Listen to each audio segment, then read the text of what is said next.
At Thanksgiving dinner, my nephew threw a solid silver fork at my face and screamed that his mom said I was just the help.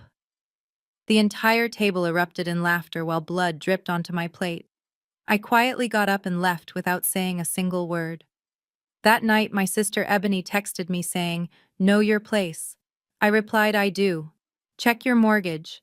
By dawn, the bank started calling them, and their nightmare had just begun. Before I continue this story, let me know where you are watching from in the comments below. Hit like and subscribe if you have ever had to stand up to family members who mistook your kindness for weakness.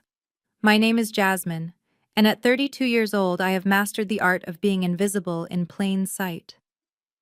For the last 5 years, my family has believed I am a struggling tax accountant living in a cramped studio apartment on the south side of Chicago. They see my 10-year-old beige Toyota Camry and my off-rack department store clothes and they see failure. What they do not see is the black card tucked deep inside my wallet or the forensic accounting firm I own that specializes in uncovering corporate fraud. They certainly do not see that I am the shadow investor who quietly bought up the toxic debt of half the businesses in this city, including the one my brother-in-law works for. I created this distance to protect myself. I wanted to know if my family loved me for me, or for what I could give them. As I pulled my battered sedan into the circular driveway of Ebony and Hunter's sprawling mansion in Highland Park that Thursday afternoon, I got my answer before I even stepped through the door. The house was a monstrosity of new money architecture with towering pillars and excessive windows that looked out onto a manicured lawn that cost more to maintain than most people earn in a year. I parked my car far away from the entrance, tucked behind a hedge, so it would not offend my sister's aesthetic. As I walked up the stone path clutching a bottle of wine I had selected carefully for its vintage, I could hear the party already in full swing. I took a deep breath, bracing myself. The moment I rang the bell, the heavy oak door swung open. It was not my sister greeting me, but my brother-in-law, Hunter. He stood there holding a crystal tumbler of scotch, looking past me as if checking to see if anyone important had arrived behind me. "You are late," Jasmine Hunter said without a hello, stepping aside just enough to let me squeeze past him. "We already started appetizers. Here, take these." He thrust a pile of heavy wool coats into my arms. "The closet is full, so just put these in the guest room upstairs, and try not to wrinkle them. That trench coat is Burberry." I stood there for a moment, holding the coats of strangers, staring at the man who had married my sister 3 years ago. Hunter was a private equity manager who wore his arrogance like a second skin. He had always treated me with a specific brand of polite disdain, reserved for people he considered beneath his tax bracket. I swallowed my pride and walked up the grand staircase. I placed the coats on the bed, smoothing them out. I caught my reflection in the mirror. I looked tired but composed. I told myself I could survive 4 hours. I was wrong. When I came back downstairs, the dining room was a theater of illusions. My mother Beatrice sat at the head of the table wearing a hat that was far too large for being indoors holding court with a glass of champagne. Ebony was next to her, glowing in a silk dress that barely concealed the baby bump of her second child. She was busy staging a photo of the turkey for her 50,000 Instagram followers. Everyone was laughing a little too loudly, drinking a little too fast. The air smelled of roasted sage and expensive perfume, but underneath it, I could smell the rot. I noticed things others missed. I saw the slight fray on the cuff of Hunter's dress shirt. I noticed the way my mother's eyes darted anxiously every time the catering staff walked by, as if she was afraid the credit card on file might decline. There was no seat set for me. "Oh, there you are," Ebony said, looking up from her phone. "We ran out of chairs at the main table. You do not mind sitting at the kids' table, right? Someone needs to watch Brayden anyway. He has been a terror all morning." She gestured dismissively toward a small folding table set up in the corner near the kitchen door. My mother chimed in without missing a beat. "It is better this way, Jasmine. You know how you get overwhelmed by adult conversation. Plus, Brayden misses his auntie." I looked at the main table. There were 8 empty chairs. They just did not want me in their picture-perfect Thanksgiving frame. I quietly moved my plate to the folding table where my 8-year-old nephew Braden sat glued to an iPad blasting cartoons at full volume. Sit down, Braden commanded, not looking away from the screen. And get me more juice. I sat down, attempting to engage him. Braden, we do not give orders, we ask politely. And maybe we should turn the iPad off while we eat. The boy finally looked at me. His eyes were cold, spoiled, and entirely devoid of respect. It was the look of a child who hears how his parents speak about people behind closed doors. Mom said I do not have to listen to you, he sneered. Excuse me, I asked, keeping my voice calm despite the heat rising in my chest. Mom says you are just the help, Braden stated loudly. His voice cut through the chatter in the room. The conversation at the main table faltered, but nobody corrected him. Helpers clean and owners eat. That is why you are at the little table. The room went silent. I looked over at my sister. Ebony was sipping her wine, a small smirk playing on her lips. Hunter chuckled, shaking his head as if his son had just told a witty joke. Ebony, I said, my voice trembling slightly. Are you going to correct him? Oh, lighten up, Jasmine. Ebony sighed, rolling her eyes. He is just repeating something he probably heard on TV.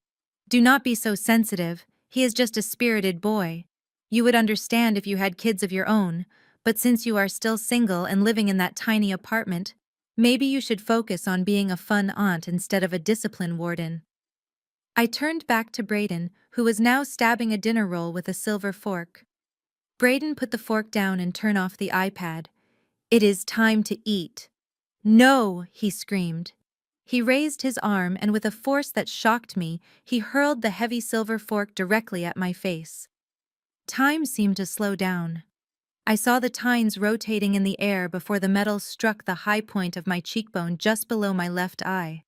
The impact was a dull, heavy thud, followed by a sharp, stinging pain. The fork clattered onto my porcelain plate with a deafening crash. I gasped, bringing my hand to my face. When I pulled it away, my fingers were coated in bright red blood. A drop splattered onto the white tablecloth. Then another. The silence that followed was absolute. But it was not filled with concern. It was filled with annoyance. Great Hunter groaned, slamming his hand on the table. Now we have a scene. Braden, look what you did. You got blood near the turkey. I am bleeding, I whispered, pressing a napkin to my cheek. The blood was soaking through the linen, rapidly hot and sticky. Ebony rushed over, but not to me. She went to Braden, who had started to fake cry the moment he saw the blood. Oh, my poor baby, she cooed, hugging the boy who had just assaulted me. Did mean Auntie Jasmine scare you? It is okay, Mommy is here. She looked up at me, her face twisted in disgust. Look at you, Jasmine. You are bleeding all over the place. Go to the kitchen and clean yourself up. You are traumatizing my son. My mother Beatrice finally spoke up from the head of the table. Her voice was icy. Honestly, Jasmine, I expected better behavior at a family gathering. You provoked him. You know he has sensory processing issues with his iPad. Go put some ice on that and stay in the kitchen until you can compose yourself. We are trying to have a nice dinner here. I stood there, the napkin turning crimson in my hand, looking at the 3 people who were supposed to be my family. My sister, who mocked me. My brother-in-law, who despised me. And my mother, who blamed me for my own injury. I looked at Braden, who was peeking out from behind Ebony's dress, smiling a wicked, triumphant smile. He knew he had won. He knew he could hurt me and be rewarded for it. In that moment, something inside me snapped. It was not a loud snap like a bone breaking. It was a quiet, final severing of a cord that had tethered me to them for 3 decades. The longing for their approval evaporated, leaving behind a cold clarity. I realized then that they did not just think I was poor. They thought I was subhuman. I did not scream. I did not cry. I simply dropped the bloody napkin onto the center of Braden's empty plate. The red stain bloomed against the white china like a declaration of war. I am leaving, I said. My voice was steady, eerily calm even to my own ears. Hunter laughed, a harsh barking sound. Good. Go back to your studio apartment. Maybe next year you will learn how to behave in high society. Do not expect a to-go plate. I turned my back on them. As I walked toward the front door, I could hear the clinking of silverware resuming. They were already eating. They did not care if I needed stitches. They did not care if I was safe. They were relieved the help was gone so the owners could enjoy their feast. I walked out into the biting November wind, leaving the coat I had arrived in behind. I would not need it where I was going. I walked past my decoy Toyota and headed 2 blocks down the street to the private garage where my matte black Mercedes G-Wagon was waiting. I climbed into the leather driver's seat and looked at my reflection in the rearview mirror. The cut on my cheek was deep, but the fire in my eyes was deeper. I picked up my phone. It was time to introduce them to the real Jasmine. I opened my secure banking app and dialed the number of my personal attorney. It was time to call in the debt. The heater in my 10-year-old Toyota Camry rattled loudly as I drove away from the manicured lawns of Highland Park. My cheek was still throbbing where the silver fork had struck me, and I could feel the dried blood tightening on my skin. I did not turn the radio on. I needed the silence to process the absolute severance that had just occurred. For years I had played a role. I was Jasmine the struggling accountant. Jasmine the one who needed pity. Jasmine the help. I played it so well that I almost forgot who I really was when I was around them. But the stinging pain in my face was a sharp reminder that playing small had not protected me. It had only made me an easier target. I drove 5 miles to a nondescript self-storage facility tucked behind a row of industrial warehouses. This was my changing room. I punched in my access code and the heavy steel gate rolled back with a groan. I pulled the battered Toyota into Unit 44 and killed the engine. The silence returned. I sat there for a moment, taking a deep breath, exhaling the smell of stale upholstery and my family's disdain. I opened the car door, grabbed my purse, and stepped out. In the adjacent parking spot sat my reality. It was a matte black Mercedes G63 AMG. It sat there like a sleeping beast, its chrome accents glinting in the fluorescent light. This car cost more than the tuition for the private school my nephew Braden attended. I unlocked it, the heavy door closing with a satisfying vault-like thud that shut out the world. I pressed the start button, and the engine roared to life, a low guttural growl that vibrated through the leather seat. I connected my phone, and the smooth jazz playlist I used to decompress filled the cabin. As I backed out, leaving the Toyota and the sad persona of poor Jasmine behind, I felt a shift in my chest. The sadness was evaporating, replaced by a cold, clinical focus. My phone buzzed on the passenger seat. I glanced at the screen. It was a text from Ebony. I knew I should not look at it while driving, but the red light ahead gave me a moment. The preview message was exactly what I expected. Mom is crying because you ruined Thanksgiving. You are so selfish. You need to grow up and learn your place in this family. Don't come back until you apologize to Braden for scaring him. I stared at the words. Apologize to the child who threw a fork at my face. Apologize to the sister who watched me bleed and laughed. Learn my place. The audacity was almost impressive. They really believed they held the keys to my happiness. They thought exclusion was a punishment. They had no idea that they were the ones standing on a trap door and I was the one holding the lever. I drove onto the highway, heading toward downtown Chicago. The city lights began to appear on the horizon, a glittering grid of ambition and power. This was my domain. I did not live in a studio apartment on the South Side. I lived in the Loop in a penthouse that occupied the entire 45th floor of the building my company owned. When I arrived, the doorman rushed to open my door, his face lighting up with genuine respect. "Good evening, Ms. Washington. Happy Thanksgiving. I hope you had a pleasant dinner." I forced a small smile. "It was eventful, Henry. Thank you." I took the private elevator up. The doors opened directly into my living room. The space was vast, minimalist, and breathtaking. Floor-to-ceiling windows offered a panoramic view of Lake Michigan and the city skyline.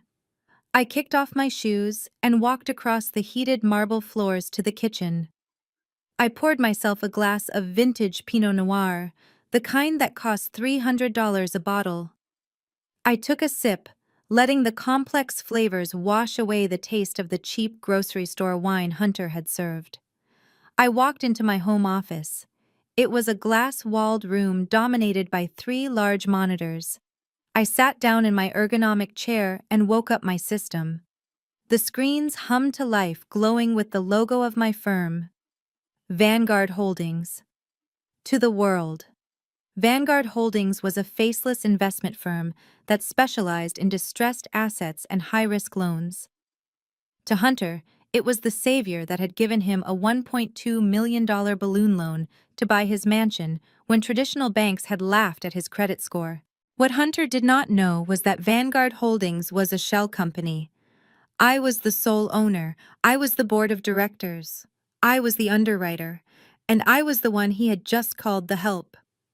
I navigated through the encrypted database, typing in the loan reference number I had memorized years ago. Hunter's file appeared on the center screen. It was a mess of late fees he had negotiated down and missed property tax payments. I scrolled past the financial data to the legal terms of the contract. I had written this contract myself. I knew exactly where to look. Clause 14, Section B, the Morality and Conduct Clause. It stated clearly that if the borrower engages in any conduct that brings disrepute to the lender or causes physical or reputational harm to the lender or its agents, the lender reserves the right to recall the full balance of the loan immediately. I touched the bandage on my cheek.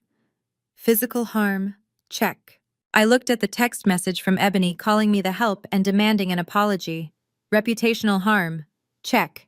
They had insulted the lender directly to her face. I picked up my phone and opened the thread with Ebony. Her typing bubble appeared briefly, then vanished. She was probably expecting me to beg for forgiveness. I typed a response, my thumbs moving with precision. I do know my place, Ebony. It is listed as the primary lien holder on the deed to your house. Check your mortgage. Interest rates just adjusted. I hit send. Then I turned back to my computer screen. My mouse hovered over a red button on the interface labeled Default Action. I did not hesitate. I did not think about Braden's school or Ebony's baby shower or my mother's pride. I thought about the blood on the tablecloth and the laughter. I clicked the button. A dialog box popped up. Confirm immediate recall of loan number 7742 due to breach of contract. I clicked yes. The status bar on Hunter's file changed from active to default. The system automatically generated a flurry of digital actions. Emails were sent to the credit bureaus. A notification was pushed to the county clerk's office, and an automated robocall was scheduled to dial Hunter's cell phone every 15 minutes until the balance was paid in full. I leaned back in my chair watching the data stream. The trap was sprung. By tomorrow morning, their bank accounts would be frozen. Their credit cards would be declined. And they would realize that the sister they treated like a servant was the master of their fate. I took another sip of wine and watched the city lights. The view was beautiful from up here. And for the first time all day, I finally felt full. Sunlight streamed through the floor-to-ceiling windows of the master bedroom in Highland Park, but for Hunter the day was already starting off wrong. He stood in his state-of-the-art kitchen frowning at his phone. He was trying to order a recurring shipment of his favorite artisanal coffee beans from a boutique roaster in Seattle. It was a small luxury he felt he deserved after tolerating my presence the night before. He tapped the purchase button again. Transaction declined. The bright red letters flashed on the screen mocking him. He scoffed, assuming it was a glitch with the roaster's website. He pulled out his wallet and switched cards, entering the details for his Platinum American Express. This card had a limit that could buy a small island. He tapped purchase. Transaction declined. Contact your financial institution. Hunter felt a prickle of irritation on the back of his neck. This was impossible. He made 6 figures. He lived in the most exclusive zip code in Illinois. His cards did not get declined. He tossed the phone onto the marble countertop, the sound echoing in the silent kitchen. He needed to resolve this before Ebony woke up. He could not have his wife thinking there was a cash flow problem, especially not after he had promised her a spa weekend to recover from the stress of Thanksgiving. He dialed the number on the back of his card, pacing the length of the kitchen island. The automated system was infuriatingly slow, but eventually he was connected to a representative. "This is Hunter. My card is not working and I need it fixed immediately. I have a credit score of 800, so whatever hold you put on it needs to be lifted now." There was a pause on the other end. The silence stretched too long. "I am sorry, sir," the representative said, her voice professional but cold. "I cannot lift the hold. Your accounts have been frozen per a court order received early this morning." "Court order?" Hunter stopped pacing. He laughed, a nervous, incredulous sound. "You have the wrong person. I have not been to court. Who authorized this?" The representative hesitated. "The freeze was initiated by the primary lien holder of your mortgage and major creditor, Vanguard Holdings. They have cited a breach of contract regarding immediate default. All assets linked to your Social Security number are currently locked pending a forensic audit." Vanguard Holdings. Hunter knew the name. Of course he knew it. 3 years ago, when traditional banks had laughed at his debt-to-income ratio, Vanguard, Bad, stepped in like a guardian angel. They were a private investment firm that specialized in high-risk loans. He had signed the papers without reading the fine print because he was desperate to get Ebony this house. He had always assumed Vanguard was some faceless conglomerate run by algorithms. He never imagined they would actually check up on him. "This is a mistake," Hunter snapped, though his hand was starting to tremble. "I paid the mortgage last month. You tell Vanguard to back off or I will sue them for every penny they have." "I cannot tell them anything, sir," the rep said. "You will have to contact their legal department directly." "Good day." The line went dead. Hunter stared at the phone. Frozen. His stomach churned. He looked around his kitchen at the stainless steel appliances and the imported tile. It all suddenly felt fragile, like a movie set that could be struck down in an hour. Just then, Ebony walked into the kitchen. She looked rough. Her eyes were puffy from sleep, and she was wearing a silk robe that she had charged to the very card that was now useless. She was holding her phone, looking confused and annoyed. "You are not going to believe this," she said, pouring herself a glass of water from the fridge dispenser. "Jasmine texted me last night. I just saw it. She is delusional, Hunter. Like actually mentally unstable." Hunter looked up, distracted. "What did she say?" Ebony read from the screen, her voice dripping with sarcasm. She said, "I do know my place. It is on the deed to your house. Check your mortgage. Interest rates just adjusted." Ebony laughed, shaking her head. Can you believe her? She thinks she can scare us with financial terms she probably learned from a pamphlet at her tax job. She probably thinks a mortgage is something you can edit like a Wikipedia page. Hunter did not laugh. The words hit him like a physical blow. Check your mortgage. Vanguard Holdings. The freeze. The pieces were floating in the air, but he refused to let them click together. It was too absurd. Jasmine drove a 10-year-old Toyota. Jasmine wore clothes from Target. Jasmine was the help. Mom called her this morning. Ebony continued, tapping furiously on her screen. She wanted to tell Jasmine off for ruining dinner and making Brayden cry. But the call went straight to voicemail. She blocked Mom. Can you imagine the disrespect? After everything we have done for her, we let her sit at our table, and this is how she repays us, by playing pranks and blocking family. Hunter felt a cold sweat breaking out on his forehead. "Let me see the text," he demanded, snatching the phone from Ebony's hand. "Hey," Ebony protested. "What is your problem?" Hunter stared at the message. The timestamp was 11:45 p.m. The freeze on his accounts had happened at 12:01 a.m. The timing was surgical. He handed the phone back to Ebony and ran out of the kitchen. "Where are you going?" Ebony called out. "Make me a coffee. I have to check something." Hunter yelled back, taking the stairs 2 at a time. He burst into his home office and woke up his computer.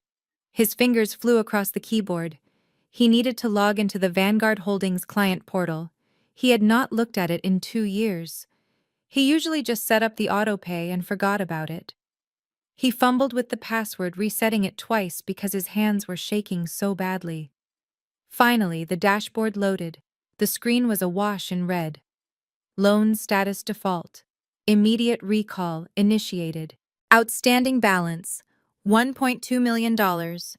Due date today. Hunter gasped. It was real. The house was gone. Unless he could pay $1 million by 5 p.m., they would be on the street. But who was Vanguard? Who was pulling the strings? He opened a new tab and went to the Secretary of State's business registry. He typed in Vanguard Holdings LLC. He needed to find the registered agent. He needed a name. Someone he could scream at. Someone he could threaten. The search results loaded. Entity name Vanguard Holdings LLC. Status active. Principal Office 1 South Wacker Drive Suite, 4500 Chicago, Illinois. That address. It was in the financial district. A high-rise. Hunter scanned down to the management section. There was no board of directors listed, just a single managing member. Managing member, J.W. Consulting Group. J.W. Hunter froze. His heart hammered against his ribs like a trapped bird. J.W. Jasmine Washington. No. He whispered the word to the empty room. No, that is impossible. She is a tax accountant. She makes 50 grand a year. She cannot be Vanguard. He clicked on J.W. Consulting Group. The registered agent address for that entity was different. It was a P.O. box. He recognized the zip code. It was the zip code for the South Side Post Office, near Jasmine's old apartment. The apartment he had mocked 1,000 times. The realization washed over him like ice water. It was not a prank. It was not a hack. It was a long con. For 3 years he had been sending his mortgage checks to a shell company owned by the woman he had treated like a servant. Every time he had insulted her, she had essentially deposited his insult into her bank account. She owned his house. She owned his debt. And after last night, she owned him. Hunter sat back in his expensive leather chair, which he now realized belonged to Jasmine too. He felt bile rise in his throat. He remembered what he had said to her. At least you are useful for something. He remembered Braden throwing the fork. He remembered the blood on her face and how he had worried about the tablecloth. From downstairs he heard Ebony laughing at something on the TV. She had no idea. She was sitting in a house that was already lost, eating food paid for by a card that was already dead, laughing at a sister who was currently holding a sniper rifle aimed at their entire existence. Hunter looked at the screen again, at the red letters. Immediate default. He picked up his phone to call his lawyer, but his hand was shaking so hard he dropped it. It landed on the rug with a dull thud. He stared at it, knowing that no lawyer could save him from the woman who had written the contract he never bothered to read. The help had just become the executioner. The GPS in Hunter's luxury SUV led them deep into a neighborhood where the potholes were deep enough to swallow a tire, and the streetlights had long since burned out. This was the address Jasmine had given the family 5 years ago. It was a crumbling brick tenement building on the south side with barred windows and a front door that hung crookedly on its hinges. Ebony refused to get out of the car, clutching her designer purse, as if the air outside might stain the leather. Hunter, however, was running on a mixture of panic and adrenaline. He slammed the car door and marched up the cracked concrete steps, pounding his fist against the peeling paint of apartment 4B. "Open up!" Jasmine Hunter screamed. "I know you are in there. We need to talk about this banking error right now." There was no answer. He pounded again, harder this time, rattling the frame. A neighbor from the adjacent unit cracked her door open, a chain lock still engaged. "She is not there," the woman said, her voice raspy. "Nobody lives in 4B. That is just where the mail goes. The girl only comes by once a month to collect letters. She has not slept there in years." Hunter froze his fist, hovering in midair. She did not live here. The tiny studio apartment, the poverty, the struggle, it was all a facade. He walked back to the car slowly, his mind racing. If she did not live here, then where was she? And more importantly, where was Vanguard Holdings? He pulled out his phone again, his fingers trembling as he typed the address he had found on the Secretary of State website earlier. 1 South Wacker Drive. That was in the heart of the financial district. Drive Hunter barked at Ebony, who was in the driver's seat. Put this address in. We are going downtown. The drive took 40 minutes in heavy traffic. As they approached the loop, the scenery shifted from decay to opulence. They arrived at the base of a gleaming glass tower that pierced the gray Chicago sky. This was a building that screamed power. It was the kind of place where billion-dollar mergers were signed over scotch and handshakes. Hunter parked the car in a garage that cost more per hour than he made in a week, and the four of them, including a whining Braden, marched into the lobby. The lobby was a cathedral of marble and steel with ceilings that soared 3 stories high. Security guards in dark suits stood like sentinels by the elevators. Hunter approached the reception desk with the entitlement of a man who was used to getting his way. But here in this fortress of real wealth, he looked small. "I am here to see Jasmine Washington," Hunter demanded, leaning over the desk. "And I am here to speak to the management of Vanguard Holdings. It is an emergency." The receptionist did not flinch. She typed something into her terminal, her face impassive. "Do you have an appointment, sir?" "I am her brother-in-law," Hunter snapped. "I do not need an appointment. Tell her we are coming up." "I cannot do that, sir," the receptionist said coolly. "The 45th floor is a secure level. Unless you are on the list, you cannot pass the turnstiles." "My mother." Beatrice stepped forward, adjusting her hat, trying to summon her church lady authority. "Young woman, this is a family matter. My daughter is playing games with us, and we need to see her immediately. Call her right now." The receptionist picked up the phone, pressing a single button. She spoke in a hushed tone, then nodded. She hung up and looked at them with a strange expression. It was not fear, it was almost pity. "Ms. Washington says you may go up. She has unlocked the express elevator for you." They walked past the security guards, who watched them closely. The elevator ride was silent and impossibly fast. Their ears popped as they ascended past the 20th floor, then the 30th, then the 40th. When the doors slid open with a soft chime, they stepped out into a world they did not recognize. There was no receptionist desk here. There was only a sprawling, open space with floor-to-ceiling windows that offered a 360-degree view of Lake Michigan and the city skyline.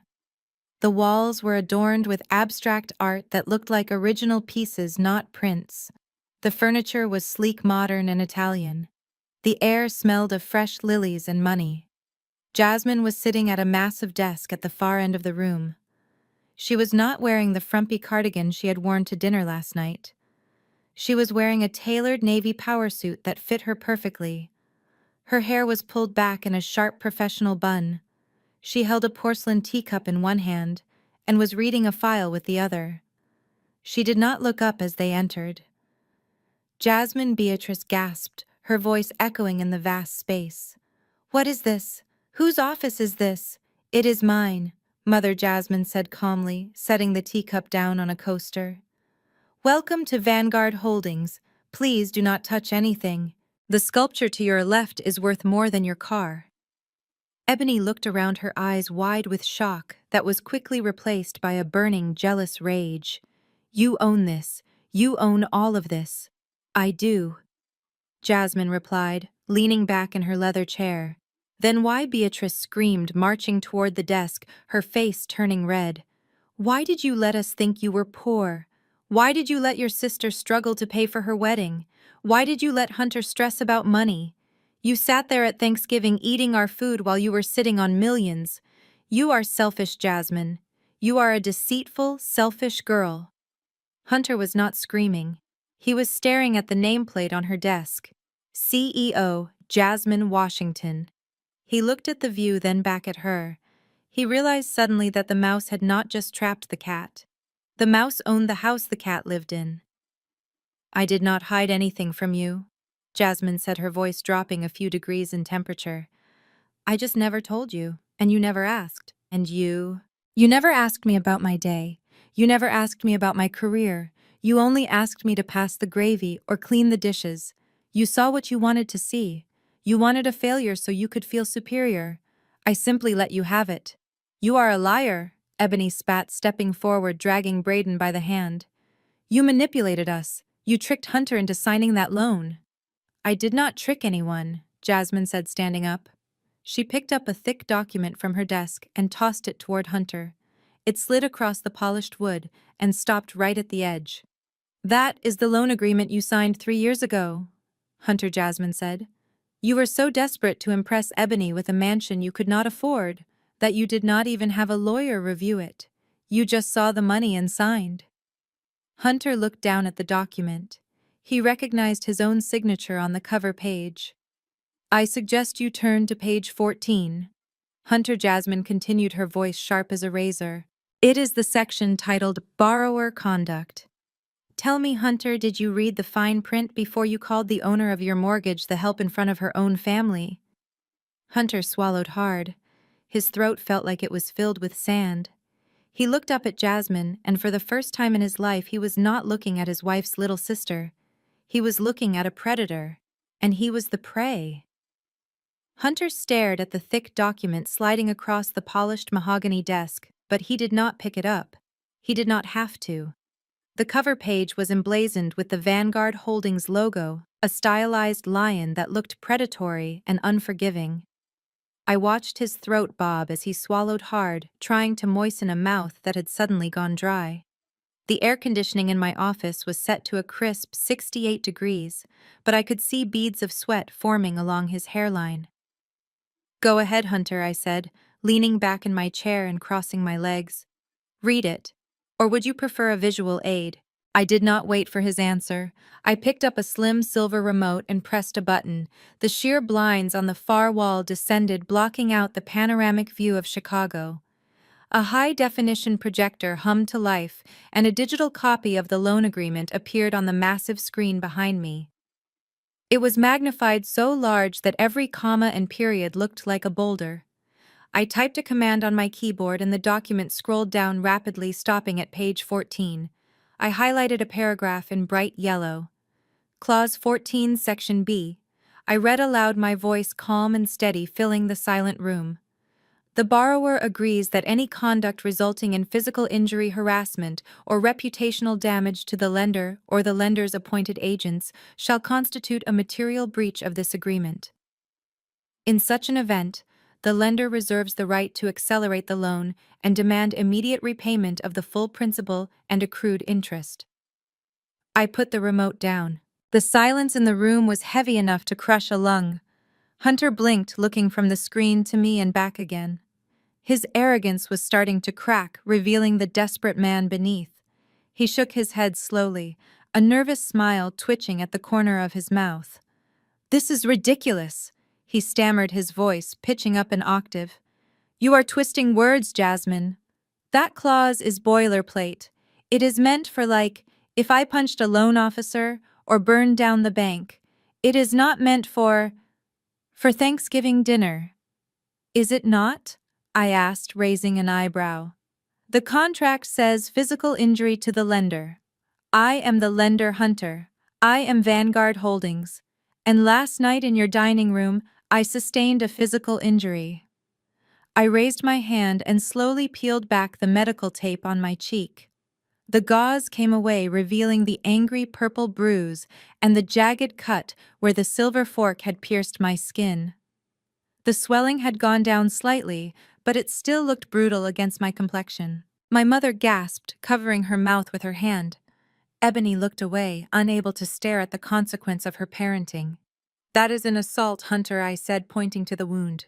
In the eyes of the law, and in the eyes of this contract, that is a battery committed on your property by a resident of your property against the primary lien holder. Oh, come on, Hunter shouted, throwing his hands up. It was a fork, Jasmine. A fork thrown by an 8-year-old boy. It was an accident, a tantrum.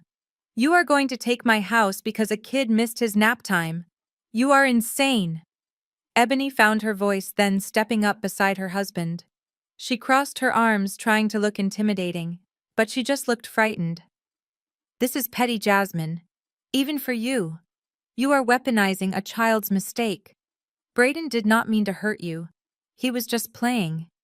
And you are going to ruin our lives over a scratch. A scratch, I repeated quietly. I leaned forward, resting my elbows on the desk.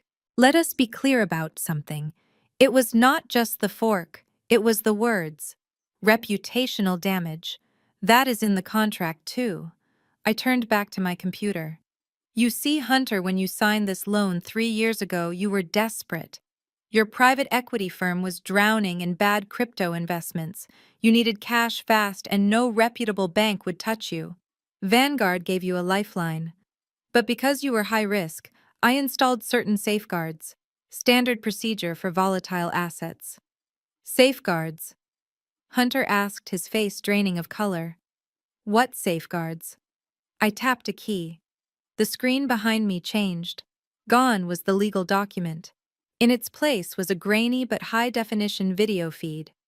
I require all collateral properties to be monitored, I explained, to ensure the asset is being maintained. The cameras are discreet, of course, but they record everything, including the dining room. On the screen, the scene from last night played out. It was like watching a horror movie where you know the jump scare is coming. There we were sitting at the table. There was the glint of the chandelier, and there was the audio crisp and clear. Mom says I do not have to listen to you. The digital voice of Brayden rang out in the office. You are just the help. Helpers clean, owners eat. I watched my family watch themselves. I saw Mama Beatrice flinch as she heard her own silence on the recording. I saw Hunter smirk on the screen a split second before the violence. Then came the throw. The camera caught the arc of the heavy silver fork perfectly.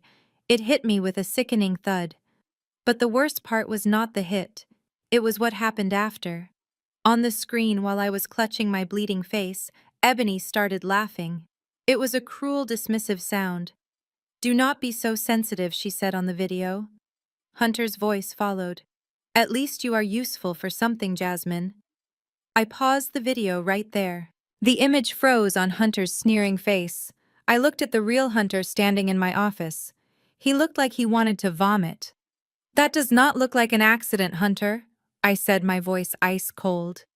And that does not sound like a child playing. That sounds like a family teaching a child that his aunt is a subhuman servant who deserves to bleed. I stood up and walked around the desk, closing the distance between us. My heels clicked on the marble floor, echoing like gunshots. You called the owner of your mortgage the help, I whispered, leaning in close enough to smell the fear on him. You laughed when the lender was assaulted. You violated Clause 14b not just with violence, but with contempt. You broke the morality clause because you have no morality. Hunter stepped back, hitting the edge of the glass coffee table. He looked at Ebony for help, but she was staring at the frozen image of herself, laughing, looking horrified, not by her actions but by the fact that they were recorded. You spied on us, Ebony whispered, her voice trembling. You had cameras in our house for 3 years. I monitored my investment, I corrected her. And it is a good thing I did. Because now I have proof. This is not just a banking error, Ebony. This is cause. I have the legal right to foreclose. And I have the video evidence to defend that foreclosure in any court in America. Hunter sank onto the leather sofa, his legs giving out. He put his head in his hands. 3 years, he muttered. You held this over us for 3 years. I did not hold anything over you, I said, walking back to my chair. I gave you a chance. I gave you a home. I gave you money when nobody else would. All you had to do was treat me with basic human decency. All you had to do was tell your son to respect his aunt. But you could not even do that. I picked up the remote and turned off the projector. The screen went black, plunging the room back into the soft, natural light of the afternoon. The grace period is over. Hunter, I said, sitting down and picking up my tea. You have 48 hours to pay the balance of $1.2 million. Or get out of my house, and do not think about damaging the property on your way out. Remember, I am watching. I sat alone in my office as the sun began to set over Chicago, watching the city lights flicker to life one by one. The silence should have been peaceful, but the air felt heavy with anticipation. I knew my family. I knew that narcissists do not reflect on their behavior when they are cornered. They attack. They rewrite history to make themselves the victim. I did not have to wait long for the counterstrike. My phone buzzed on the mahogany desk. It was a notification from Instagram. Ebony is live. I picked up the phone and tapped the screen. I was not following her from my personal account, which she had blocked hours ago. I was watching from a burner account I used for due diligence on potential investments. The screen loaded, and there she was. Ebony was sitting in her walk-in closet, the one filled with clothes she could no longer afford. She had set up her ring light perfectly to cast a soft, sympathetic glow on her face. She was not wearing the designer dress from earlier. She was wearing an oversized gray sweatshirt, looking small and vulnerable. Her mascara was artfully smudged beneath her eyes as if she had been crying for hours. The viewer count was climbing rapidly. 5,000, 10,000, 50,000. "Hey guys," she whispered into the camera, wiping away a tear that looked rehearsed. "I did not want to do this. You know I like to keep my page positive. I like to share my wins and my family and my joy, but today my heart is just shattered." I leaned back in my chair, sipping my cold tea, watching the performance. "My sister Jasmine," she continued, her voice trembling. "You guys know I have tried to help her for years. We gave her money when she was struggling. We let her into our home. We let her be around my son Brayden, even though she is unstable. But today, we found out the truth." She paused for dramatic effect, letting the comments roll in. "Poor Ebony. Stay strong, Mama. What happened?" "She has been scamming us," Ebony said, looking directly into the lens. "It turns out, she has been running some kind of illegal lending scheme. She manipulated my husband Hunter into signing some papers years ago when his business was going through a rough patch. We thought she was helping us because we are family. But she was setting a trap. She waited until we were vulnerable, and now she is trying to steal our home. She is trying to kick me and my children out on the street." The comments section exploded with vitriol. "What a snake. Sue her. Expose her. She sounds jealous of you." Ebony read a few of the comments and nodded, sniffing loudly. "I think she is jealous, guys. She has always been jealous of my marriage and my success. She attacked me today. She screamed at my son. She is trying to extort us for money we do not owe. I am just so scared for my safety. I do not know what she is capable of." I watched as my own sister painted a portrait of a monster and gave it my name. She did not mention the fork. She did not mention the insults. She did not mention the fact that they had lived in luxury on my dime for 3 years. She simply weaponized her audience. Within minutes, my anonymous account was seeing hashtags like "Justice for Ebony" and "Cancel Jasmine" popping up. I did not feel angry. I did not feel sad. I felt like a surgeon looking at a tumor. This was necessary. I needed this to happen. I pressed the record button on my screen capture software. Every lie she told was being archived. Every accusation was being timestamped. She thought she was winning the court of public opinion. She did not realize she was handing me evidence for a court of law. Just as the live stream ended with Ebony begging her followers to donate to a GoFundMe she had just created to save her home, my email pinged. It was a letter marked urgent from a law firm I recognized, Sterling and Associates. They were known for two things: being incredibly expensive and being incredibly aggressive. Hunter had clearly found someone to take his case, probably on a contingency basis, by lying to them about the facts. I opened the attachment. The letter was signed by a Richard Sterling. The tone was dripping with condescension. "Dear Ms. Washington, we represent Mr. and Mrs. Hunter Davis regarding the fraudulent loan agreement you induced them to sign. It has come to our attention that you are attempting to extort our clients by threatening foreclosure based on frivolous claims of a morality clause violation. Be advised that your predatory lending practices are illegal. We demand that you immediately cease all collection activities and release the lien on the property. If you do not comply within 24 hours, we will file criminal charges for extortion and fraud. We will also be suing for emotional distress caused to Mrs. Davis and her minor child. Do not test us. You are a small fish playing in a big pond. I read the letter twice. A small fish. That was funny.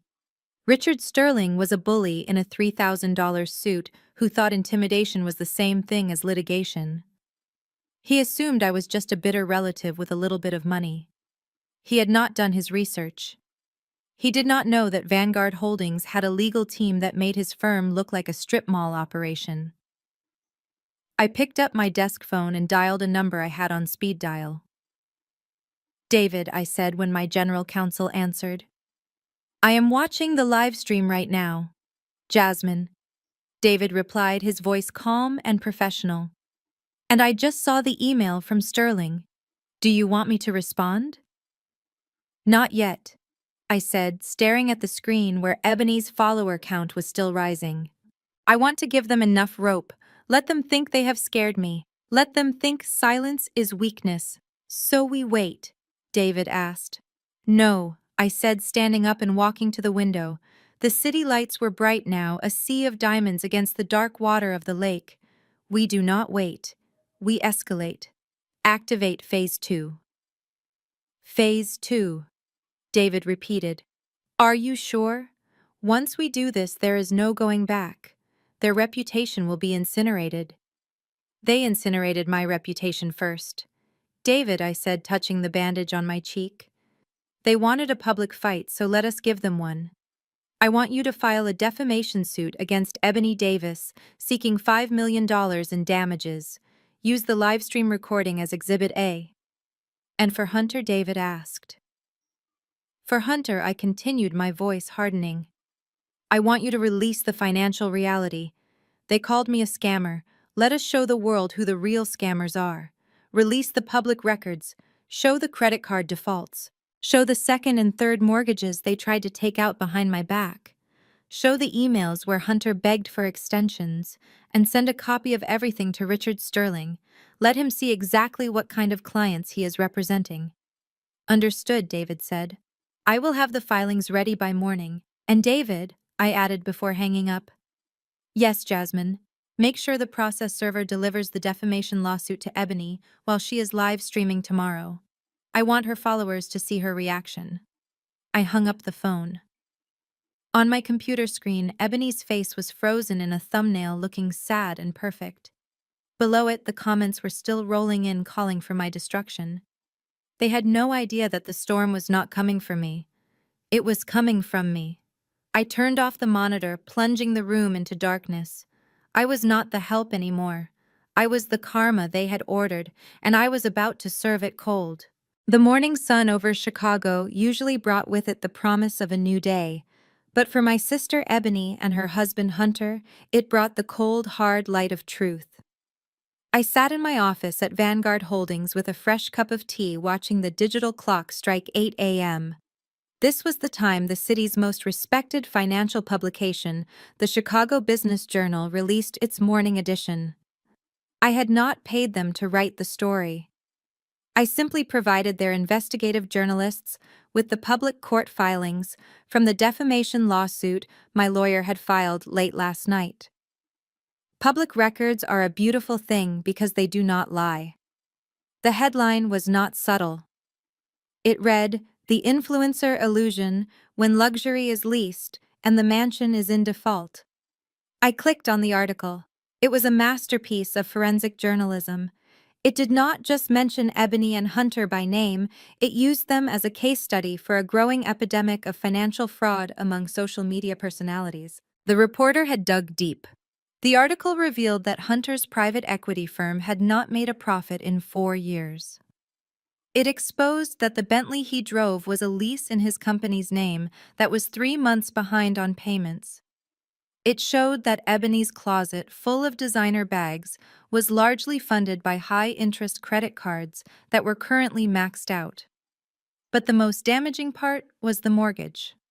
The article clearly stated that the couple lived in a property owned by a private lender and were facing immediate eviction due to non-payment and breach of contract. I leaned back and waited. The fallout would not be instantaneous, but it would be catastrophic. Across town in the mansion that was no longer theirs, Ebony was likely waking up to a nightmare. I imagined her reaching for her phone expecting sympathy from her followers. Instead, she would find that the narrative had shifted. The internet loves a victim, but it hates a liar. By 9:30, the first domino fell. I received an alert that one of Ebony's major sponsors, a high-end organic baby formula company, had issued a press statement. They were terminating their partnership with Ebony Davis, effective immediately, citing their zero-tolerance policy for financial misconduct and dishonesty. I watched via the hidden camera feed I still had access to. Ebony was standing in the kitchen, her face pale. Her phone was ringing incessantly. I could hear her voice rising in panic. "What do you mean you are pulling the campaign?" she screamed into the receiver. "That is a $50,000 contract. You cannot just cancel it. I have already spent the advance." She listened for a moment, then threw the phone onto the counter. It slid across the marble and hit the fruit bowl. She grabbed her hair, pulling at the roots. "Hunter," she shrieked. "Hunter, get down here!" Hunter walked into the kitchen looking like a ghost. He was unshaven, still wearing the same clothes from yesterday. He held a tablet in his hand. "It is over, Ebony," he said, his voice hollow. "Everyone knows. My partners are calling me. They want to buy me out for pennies. They say I am a liability. They say I jeopardize the firm's reputation by getting sued for fraud." "Do something," Ebony yelled. "You are the man. Fix this. Call a lawyer. Call Jasmine." "I cannot call Jasmine," Hunter snapped, slamming the tablet down. "She is the one doing this, Ebony. She released the records. She destroyed us." Just then, Ebony's phone rang again. She looked at the screen and her face went white. It was Clarissa, the president of the Parent-Teacher Association at Braden's exclusive private school. This was the inner circle Ebony had spent years trying to infiltrate. Ebony composed herself, wiping her face and answering with a fake, sweet voice. "Hi, Clarissa. How are you?" I could not hear Clarissa's side of the conversation, but I could see Ebony's expression crumble. The fake smile vanished, replaced by a look of utter humiliation. "But Clarissa, that is just gossip," Ebony stammered. "We are not fraudsters. It is a misunderstanding with my sister. She is mentally ill." Ebony paused, listening. "Please do not do this," she begged. "The winter gala is tonight. I bought a table. I am the chair of the decoration committee." She listened again. Then she lowered the phone slowly, her hand trembling. The call had ended. Ebony turned to Hunter, her eyes wide with shock. "They uninvited us. Clarissa said the board voted. They do not want us at the gala. She said they do not want to be associated with scandal. She said maybe we should look for another school for Braden next semester because the tuition check might bounce." The silence in the kitchen was deafening. The social standing Ebony had built her entire identity around had evaporated in a single morning. She was no longer the envy of the neighborhood. She was the pariah. And then the sadness turned to rage, pure, unadulterated, toxic rage. But she could not direct it at me because I was untouchable in my ivory tower, so she turned on the only target she had left. "This is your fault," Ebony screamed, lunging at Hunter. "You told me you were rich. You told me you were a genius investor. You are a fraud, Hunter. You are a broke loser who borrowed money from my sister." "Shut up," Ebony Hunter warned, stepping back, his face darkening. "No, I will not shut up," she yelled, getting in his face. "You let me humiliate myself. You let me brag about this house and it was never ours. You are not a man. You are a leech. No wonder your father never respected you. No wonder you have to steal from women to survive." Hunter's eyes narrowed. The vein in his forehead pulsed. The pressure of the debt, the public shaming, the loss of his career, and now his wife's emasculation of him was too much. "I said shut up," Hunter roared. "I should have married your brother," Ebony spat.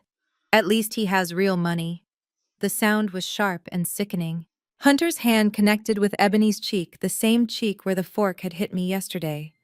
The force of the slap sent her stumbling back into the island counter. She gasped, clutching her face, staring at him in disbelief. I sat in my office, my hand flying to my mouth. I had wanted revenge. I had wanted to strip them of their assets and their pride. But I had never wanted this. I was witnessing the physical disintegration of a family. Hunter stared at his hand, breathing heavily, as if waking up from a trance. "Ebony, look, Get away from me," Ebony whispered, tears streaming down her face. She grabbed a steak knife from the block on the counter, brandishing it with a shaking hand. "Get away from me, or I swear to God I will kill you." I did not hesitate. I picked up my office phone and dialed 911. "I need to report a domestic disturbance," I said, my voice steady despite the pounding of my heart. "The address is 452 Oakwood Drive. There is a weapon involved. Please hurry." I hung up and looked at the screen. Ebony was backing away into the living room holding the knife while Hunter stood in the kitchen looking defeated. My revenge was complete. I had stripped them of their money, their reputation, and their social standing. But seeing them now stripped of their humanity, I felt no joy. I only felt a cold, grim resolve to finish what I started. The house needed to be cleared, not just of debt, but of the toxicity that had festered within its walls. I watched the flashing lights of the police cars pull into the driveway on the monitor. The final act was beginning. The receptionist buzzed me shortly after lunch, and her voice was hesitant. She told me that an older woman was in the lobby refusing to leave until she saw me. She said the woman was clutching a Bible and a photo album and crying to the security guards about how her daughter had hardened her heart against God. I told the receptionist to send her up. I knew this moment was coming. The legal notices and the public humiliation had failed to stop me, so now they were deploying the ultimate weapon. My mother, Beatrice. When the elevator doors opened, she did not look like the imperious matriarch who had presided over Thanksgiving dinner just 2 days ago. She looked small. She was wearing her Sunday best, a navy blue suit with a lace collar, but her shoulders were slumped. She walked into my office clutching a worn leather photo album to her chest like a shield. She looked around the expansive room, taking in the luxury that she had claimed was funded by fraud, and for a second, I saw a flicker of greed in her eyes before she masked it with a look of pious suffering. "Hello, Mother," I said, remaining seated behind my desk. I did not offer her tea. I did not offer her a seat. "Jasmine, baby," she began, her voice trembling with a mixture of fear and performance. "Why are you doing this? Why are you destroying your own flesh and blood? The Lord is watching you, Jasmine. He does not like ugly." I stared at her unmoved. "The Lord also says, 'Thou shalt not steal,' Mother. And your golden child and her husband tried to steal $1 million from me." Beatrice walked over to the desk and placed the photo album on top of the legal files. She opened it to a page from 20 years ago. It was a picture of me and Ebony playing in a sprinkler in the backyard. We were laughing. We looked innocent. "Look at this," she whispered, tapping the plastic cover. "You two were inseparable. You loved your sister. Ebony used to braid your hair. She used to hold your hand when you crossed the street. How can you throw her out on the street now? She is pregnant, Jasmine. She has a child. Where is your mercy? The Bible says, 'Be kind to one another, tender-hearted, forgiving one another just as God in Christ forgave you.'" I looked at the photo. I remembered that day. I remembered that 5 minutes after that picture was taken, Ebony had pinched me hard enough to leave a bruise because I was getting more attention from our father. I remembered crying, and I remembered you telling me to stop being a crybaby. I closed the album firmly. "Save the sermon, Mother," I said, my voice flat. "You did not come here to preach. You came here because Ebony sent you. She thinks if she sends her mommy to guilt trip me, I will tear up the foreclosure notice. But that is not going to happen. Beatrice's face hardened. She straightened up, dropping the sad old lady act. You are being cruel, Jasmine. This is not about money. This is about family. You have so much. Look at this office. Look at your clothes. You are swimming in money. Why do you need their house? Why do you need to humiliate Hunter? He is a good man. He made a mistake. A mistake, I repeated, laughing humorlessly. He called me the help. He laughed when his son assaulted me. And he signed a contract he had no intention of honoring. That is not a mistake, Mother. That is character. He is under stress, Beatrice argued, waving her hand dismissively. The market is tough, but he has always been good to us. When your father got sick, Hunter stepped up. He paid for those treatments, Jasmine. He paid for the private room at the hospital. He paid for the funeral. He was there when we needed him. And now when he needs you, you turn your back. You are ungrateful. I felt a cold fury rising in my chest. This was the narrative they had spun for 5 years. The myth of Hunter the Savior. I opened my desk drawer and pulled out a file. It was not a thick legal file. It was a thin folder containing bank transfer records from 5 years ago. You really believe that, do you not? I asked, standing up. You really believe Hunter paid for Dad's cancer treatment? I know he did, Beatrice snapped. He told us he did. He said he handled it. He told me not to worry about the bills because he was taking care of the family. That is what a real man does, Jasmine. I slid the folder across the desk. Open it, I said. Beatrice hesitated. She looked at the folder, then at me. Her hands shook as she reached out and flipped it open. The first page was a wire transfer receipt. $50,000 to Chicago Memorial Hospital. The sender was not Hunter Davis. The sender was J.W. Consulting. The second page was another transfer. $20,000 for hospice care. Sender J.W. Consulting. The third page was the funeral home invoice, paid in full, by J.W. Consulting. Beatrice stared at the papers. Her mouth opened but no sound came out. She flipped through them again, looking for Hunter's name. It was nowhere to be found.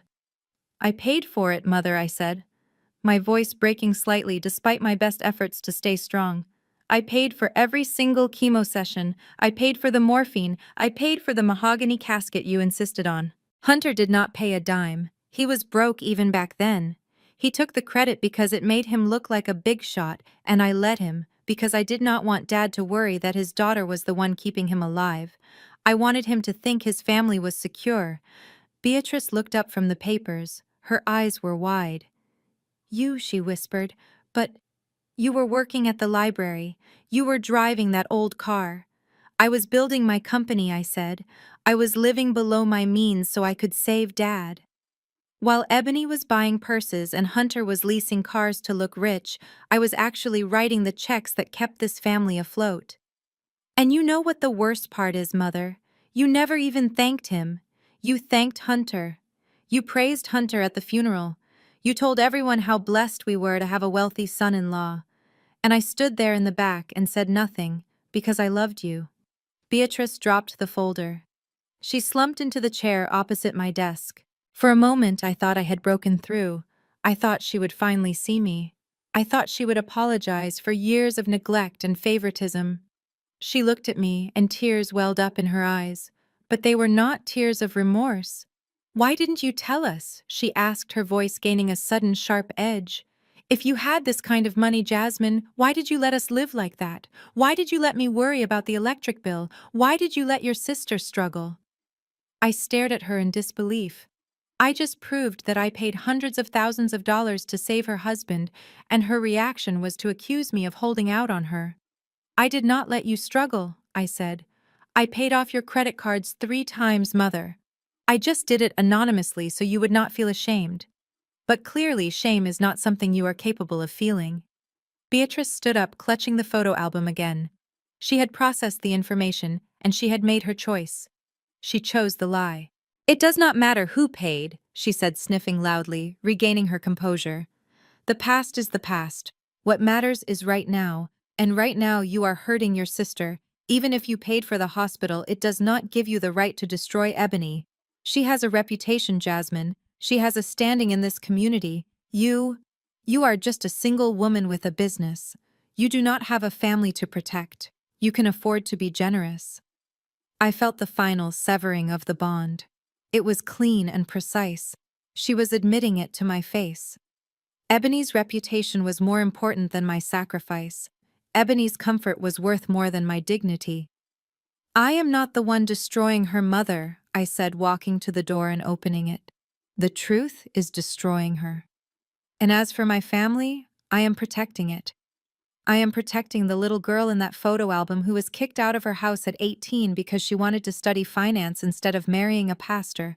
Remember that, mother. You put my suitcase on the porch and told me not to come back until I learned to submit. Well, I never learned to submit. I learned to own. Beatrice stopped at the door. She looked at me one last time. There was no love in her eyes, only a cold calculation. You will be lonely, Jasmine, she spat. Money cannot hug you at night. It can buy a very warm blanket, I replied. And it keeps the wolves away, even the ones dressed in Sunday suits. Goodbye, mother. I closed the door in her face. I heard her gasp on the other side. Then I heard her footsteps retreating down the hall. I walked back to my desk and sat down. My hands were shaking. I put them flat on the cool mahogany surface until they steadied. I picked up the phone and dialed my lawyer. Proceed with the eviction, I said, and add my mother's name to the list of individuals banned from the building. I hung up. I looked at the empty chair where she had sat. The plea had failed. The guilt trip had failed. Now there was nothing left but the end. I watched the GPS tracker on Hunter's leased Bentley ping in a part of Chicago that he usually pretended did not exist. He was not at a country club, and he was certainly not at a bank. He was parked behind a derelict warehouse in the industrial district where the streetlights were broken and the only business being conducted was off the books. Desperation has a distinct smell, and even from my office tower, I could practically smell the fear sweating off him. Hunter was meeting with a man named Silas. I knew Silas because 2 years ago, I had built a case against one of his associates for tax evasion. Silas was a hard money lender, which is a polite term for a loan shark. He charged 60% interest, and his late fees usually involved a baseball bat. The fact that Hunter was seeking him out meant he had exhausted every legitimate avenue. He was trying to borrow the $1.2 million to pay me off, hoping that a criminal would be more forgiving than his sister-in-law. I tapped into the audio feed from Hunter's phone. I had not just installed cameras in the house, I had installed a trackerware suite on his devices when he signed the original loan agreement. It was all legal, buried in the technology clause. He never read. Please, Silas. Hunter's voice was shaking. I just need a bridge loan. 48 hours. I have assets. The house is worth $3 million. The house is in default. Hunter Silas's voice was gravelly and amused. I read the news. You do not own that house. Some lady named Washington owns it, and word on the street is, she is airtight. I do not lend against assets you do not control. Come on, Hunter pleaded. I am good for it. I have a deal closing next week. A crypto play. It is going to yield 10 times the investment. Silas laughed, a cold, harsh sound. You are radioactive, Hunter. Nobody in this city is going to touch you. You are drowning, and I am not looking to get wet. Get out of my face before I decide to take that watch as a consultation fee. I heard the car door slam. Hunter was alone again. 10 minutes later, my secure email server pinged. It was a transfer request from an anonymous wallet address. Hunter was trying to send me $500,000 in cryptocurrency. The subject line read, "Partial payment. Please stop the eviction." I stared at the screen. He was trying to pay a registered mortgage debt with untraceable digital currency likely scraped together from the very bottom of his failed investment schemes, or perhaps borrowed from someone even worse than Silas. I picked up the phone and called my compliance officer. Reject the transfer, I said. Flag it as suspicious activity. The source of funds is unverified, and considering the debtor is currently under investigation for fraud, accepting this money would make us complicit in money laundering. Send him a formal rejection notice stating that Vanguard Holdings only accepts certified funds from domestic banks. I hung up. I could imagine Hunter's face when he got the notification. He thought money was just money. He did not understand that dirty money leaves a stain that never washes out, and I was not about to let him dirty my hands. Hunter returned to the mansion an hour later, but he did not go inside immediately. He sat in the driveway making one last call. This time he was not calling a lender. He was calling a private investigator. "I need dirt," Hunter whispered into the phone. "Her name is Jasmine Washington. She runs Vanguard Holdings. Dig deep. I want everything. Who is she sleeping with? Is she skimming off the top? Does she have a drug problem? Every closet has a skeleton. Find hers so I can bury her." I leaned back in my chair and took a sip of tea. He was trying to blackmail me. It was a pathetic move, but a predictable one. When you cannot win on merit, you try to destroy the opponent's character. He hired a man named Miller, a bottom-feeder PI who specialized in catching cheating spouses and digging up scandal for divorce cases. I waited. 3 hours passed. The sun began to dip below the horizon, casting long shadows across my office. I used the time to review the foreclosure documents, ensuring every I was dotted and every T was crossed. Finally, Hunter's phone rang. It was Miller. "What did you find?" Hunter answered immediately, his voice thick with anticipation. "Tell me she is embezzling. Tell me she is a secret alcoholic." There was a long pause on the other end. Mr. Davis Miller sighed. "I have been running this woman's life through every database I have access to. I checked her financials, her travel records, her medical history, and her personal associates," and Hunter pressed. "And she is a ghost," Miller said. "Or a saint. I do not know which is worse. She pays her taxes early. She has zero debt. She volunteers at a literacy center on weekends. She does not date. She does not drink to excess. She goes to work, she goes home, and she reads." "You are not looking hard enough," Hunter shouted, spitting onto the dashboard. "Everyone has something. Check her college years. Check her ex-boyfriends." I checked. Miller snapped, losing his patience. "She graduated summa cum laude.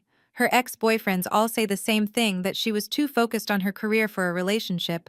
Look, buddy, I can find dirt where there is dirt, but this woman is squeaky clean. She is cleaner than a convent floor.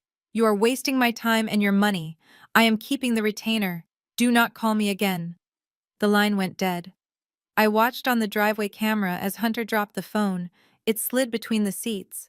He let out a scream of primal frustration, pounding his fists against the steering wheel until the horn blared, echoing through the quiet upscale neighborhood. He had tried to buy his way out. He had tried to cheat his way out. He had tried to blackmail his way out. And every door had slammed in his face. He got out of the car and stormed into the house. I switched the feed to the interior cameras. Ebony was in the living room trying to pack a box of crystal stemware, her eyes red from crying. She looked up as Hunter entered, expecting news. "Did you get the money?" she asked, her voice trembling with a sliver of hope. Hunter did not answer. He walked past her to the bar cart. He grabbed a bottle of Macallan 18, the same whiskey he had denied me a glass of on Thanksgiving, because he said it was too good for my palate. He uncorked it and took a long swig straight from the bottle. "Hunter," Ebony cried, standing up. "What is happening? Talk to me." "There is nothing to talk about," Hunter roared, turning on her, her eyes wild. "She is a robot, Ebony. She is a machine. I tried to find something, anything to use against her. But she is perfect. Your sister is perfect. And we are the trash. That is what she thinks, right?" He hurled the bottle across the room. It smashed into the 60-inch television, shattering the screen in a spiderweb of cracks. The amber liquid dripped down the broken glass like toxic rain. "Hunter, stop it!" Ebony screamed, covering her ears. He did not stop. He was a man possessed by his own impotence. He grabbed a heavy vase from the mantel, a piece I knew cost $400, and threw it against the wall. It exploded, sending shards of porcelain flying. He kicked the coffee table, overturning it. He ripped the curtains off the rod. "It is all hers," he screamed, tearing at the sofa cushions. "It is all hers anyway. Let her have it in pieces.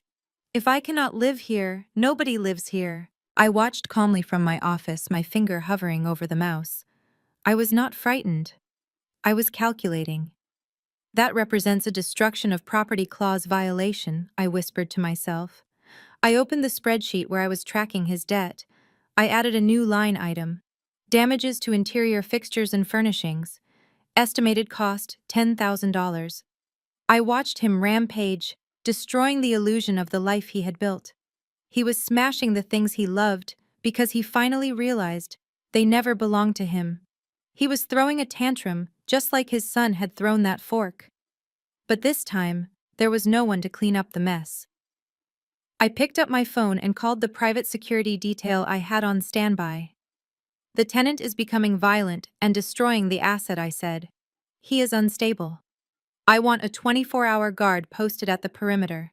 Do not intervene unless he tries to burn the structure down. Let him break the furniture. I will just deduct it from his bankruptcy filing." I hung up and watched Hunter collapse onto the floor amidst the wreckage of his living room. He was sobbing now, great heaving sobs of a man who had lost the game he thought he rigged. "Keep breaking things, Hunter," I thought. "You are only breaking yourself. The house will be renovated. But you are beyond repair." I sat at my desk with a single sheet of paper in front of me.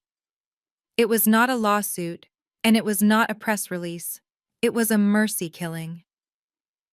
My general counsel, David, had spent the last hour trying to talk me out of it. He wanted to crush Hunter in court.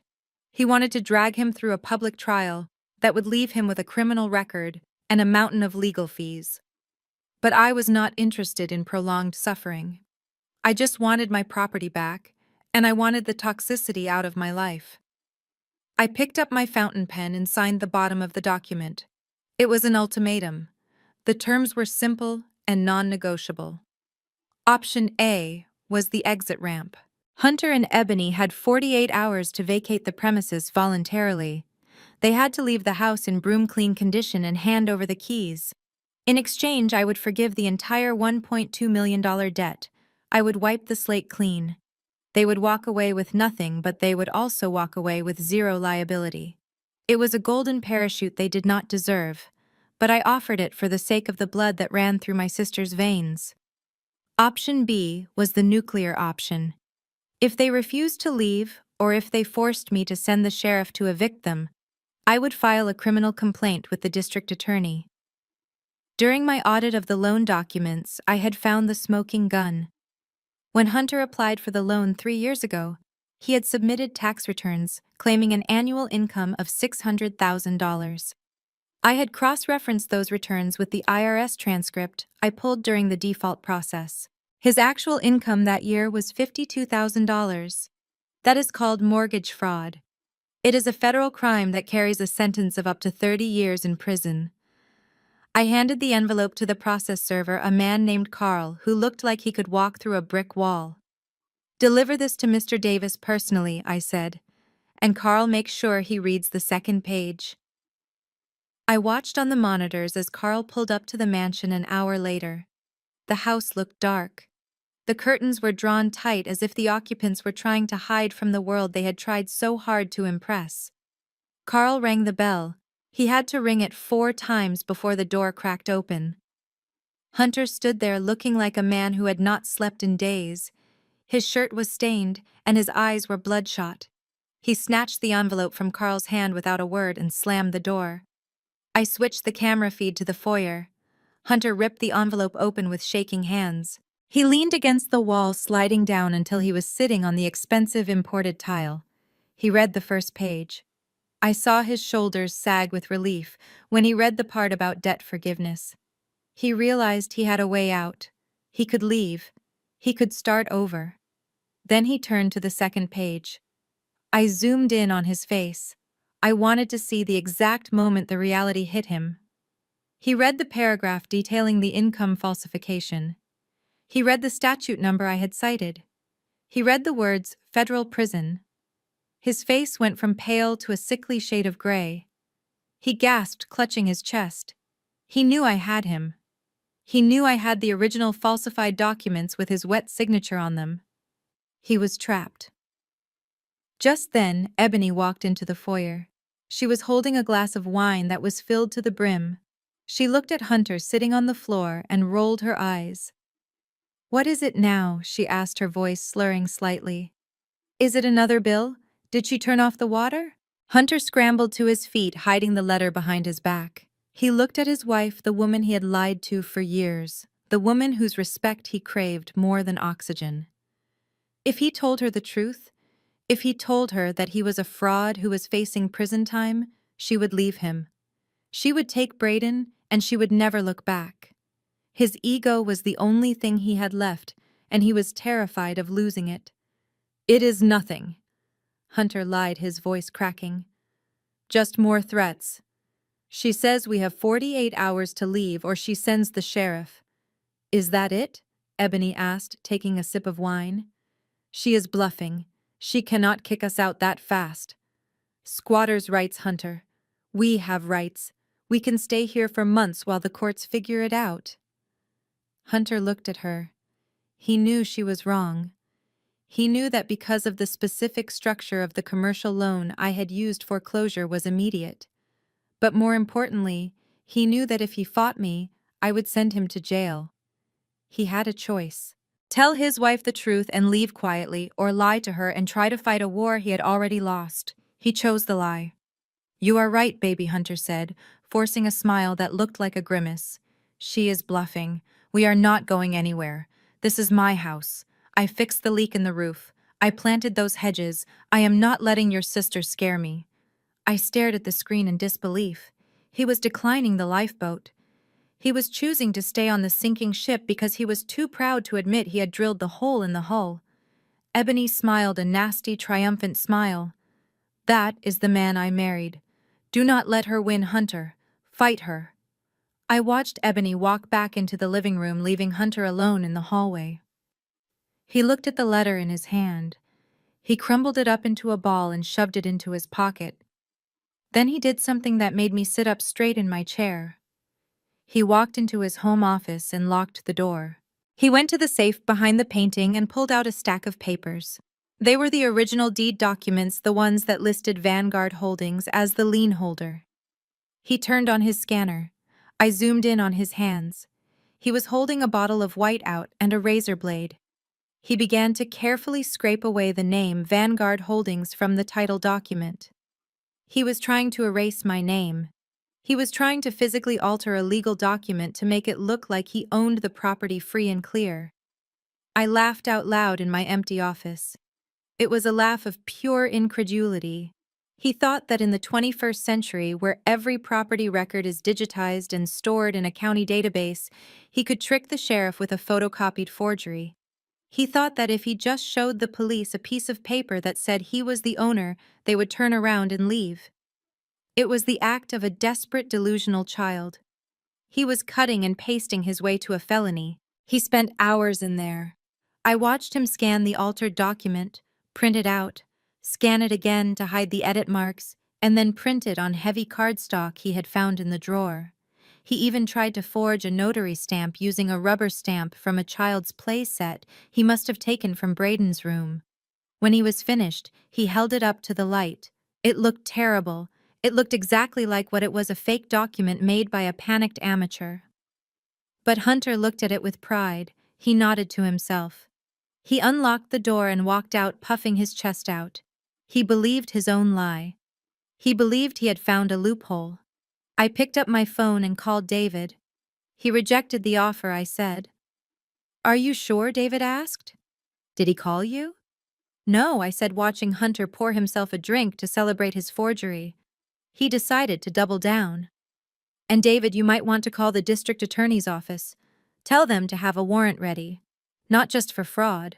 Add forgery and tampering with evidence to the list. You are going to send him to prison, David said quietly. No, David, I replied, watching Hunter toast the air with his glass. I gave him a key to the exit. He used it to lock himself in a cell. The 48-hour clock is ticking. Let us see what he does when the sheriff knocks and he hands over that piece of paper. I turned off the monitor. I needed to sleep. I needed to be well rested for eviction day. It was going to be a long morning, and I wanted to look my best when I took back what was mine. The sun set over Highland Park, casting long, ominous shadows across the manicured lawn of the mansion that was no longer a home, but a prison. From the safety of my penthouse office, I watched the feed from the security cameras one last time before the final deadline. The interior of the house looked like the aftermath of a natural disaster. The perfect staging was gone. The curated aesthetic that Ebony had spent 3 years and my money cultivating was in ruins. Cardboard boxes were scattered everywhere, but they were not stacked neatly. They were thrown haphazardly into corners, filled with clothes and shoes that were tossed in with frantic, angry energy. The air in the house was thick enough to choke on. I could see it in the way Ebony moved. She was in the grand foyer, wrapping a porcelain vase in newspaper, but her hands were shaking so badly she dropped it. It did not break, but the sound made her jump. She kicked the vase across the floor, screaming a curse word that echoed off the high ceilings. This was not the composed influencer who lectured her followers on mindfulness and gratitude. This was a woman watching her identity disintegrate in real time. Hunter was nowhere to be found in the packing effort. I switched camera angles and found him in the study. He was sitting in the dark, illuminated only by the glow of the street lamp outside the window. A bottle of expensive scotch sat on the desk next to him, almost empty. He was staring at the wall, mumbling to himself. He was currently existing in a state of suspended reality, where he still believed his forged deed would save him. He had convinced himself that the sheriff would look at his bad Photoshop job and salute him. It was a delusion born of arrogance and fueled by alcohol. Then I saw Braden enter the frame in the living room. The 8-year-old boy looked small amidst the chaos. He was dragging his favorite blanket behind him, looking at the boxes with genuine confusion. For 3 days he had watched his parents scream, cry, and break things, but nobody had actually sat him down to explain what was happening. To him, I was still just the aunt who lived in a bad neighborhood. I was still just the help. He walked up to Ebony, who was trying to jam a winter coat into a box that was already too full.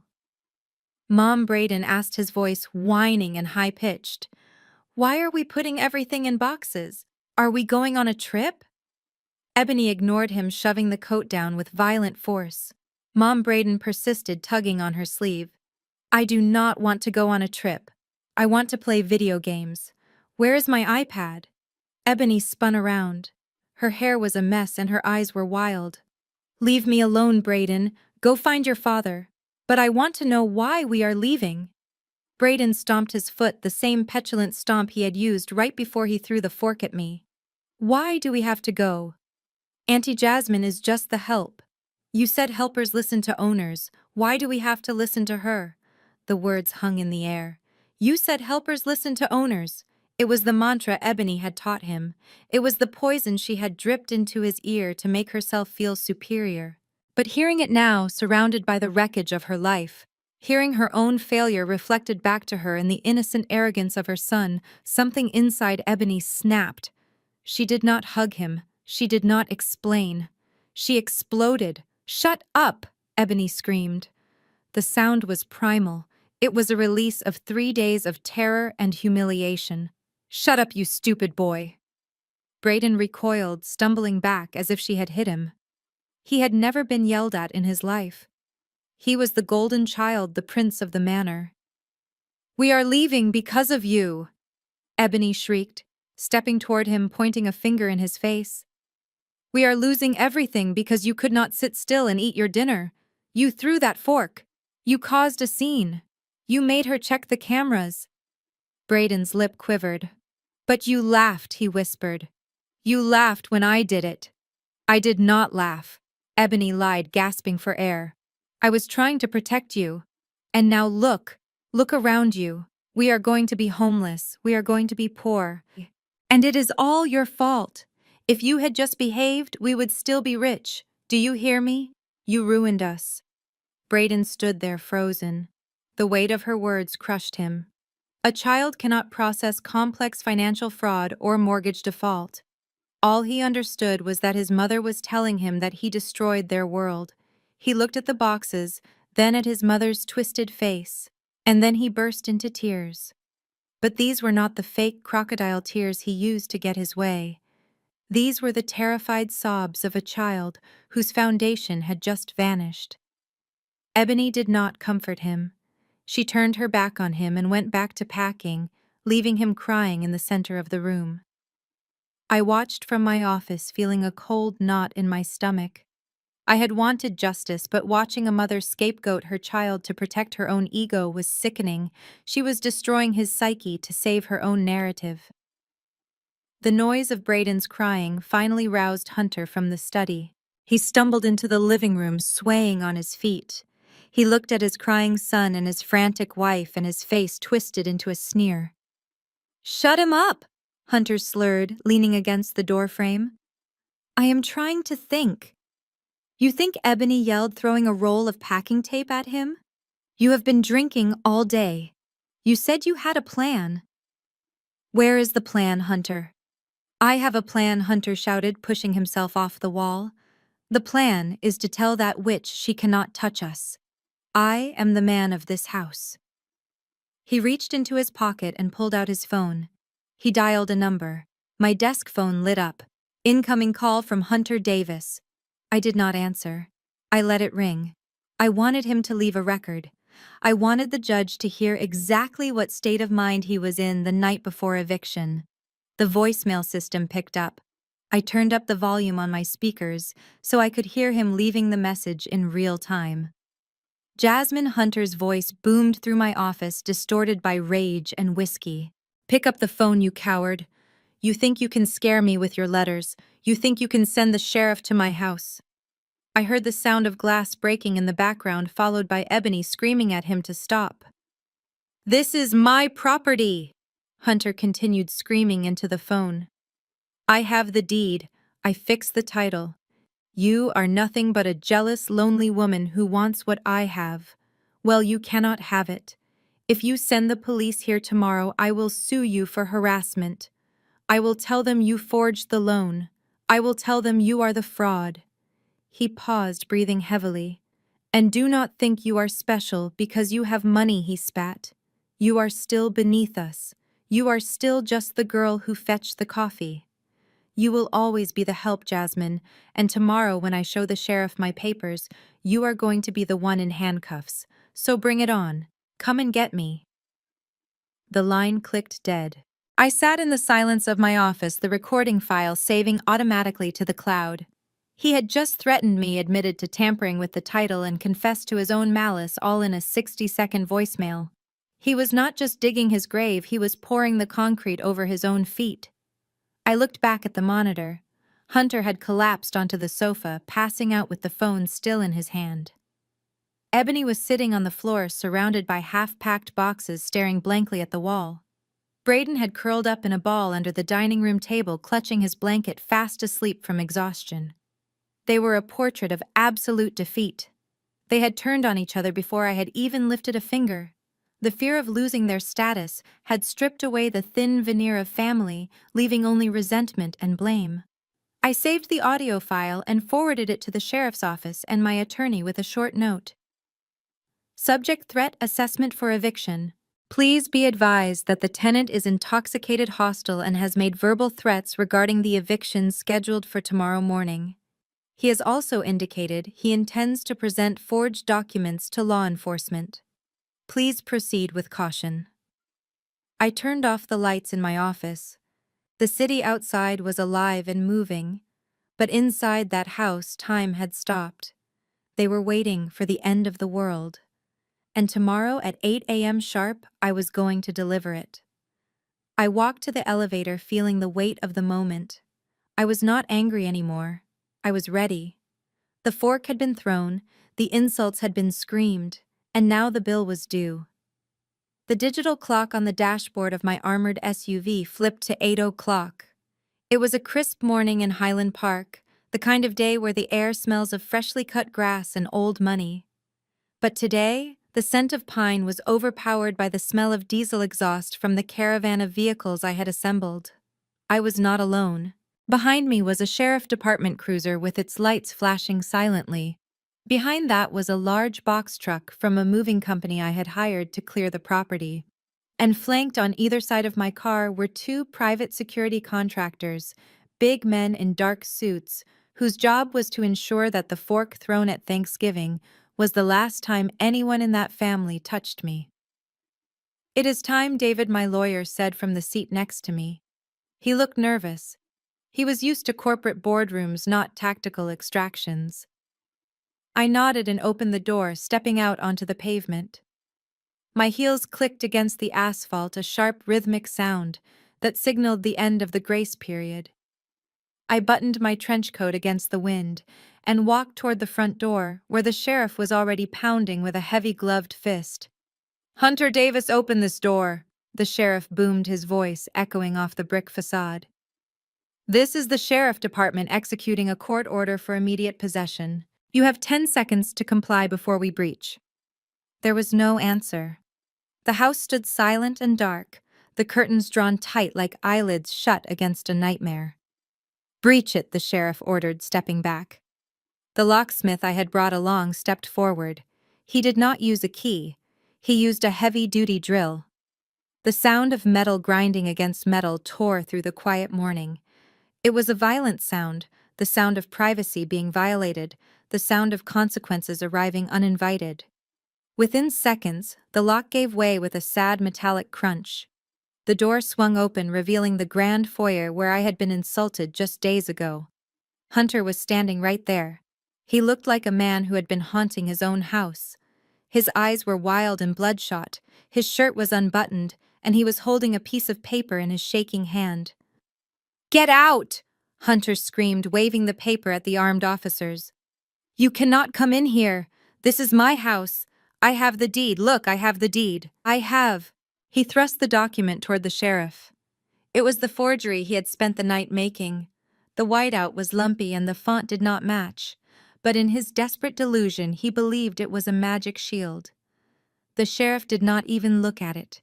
He swatted the paper aside like a fly.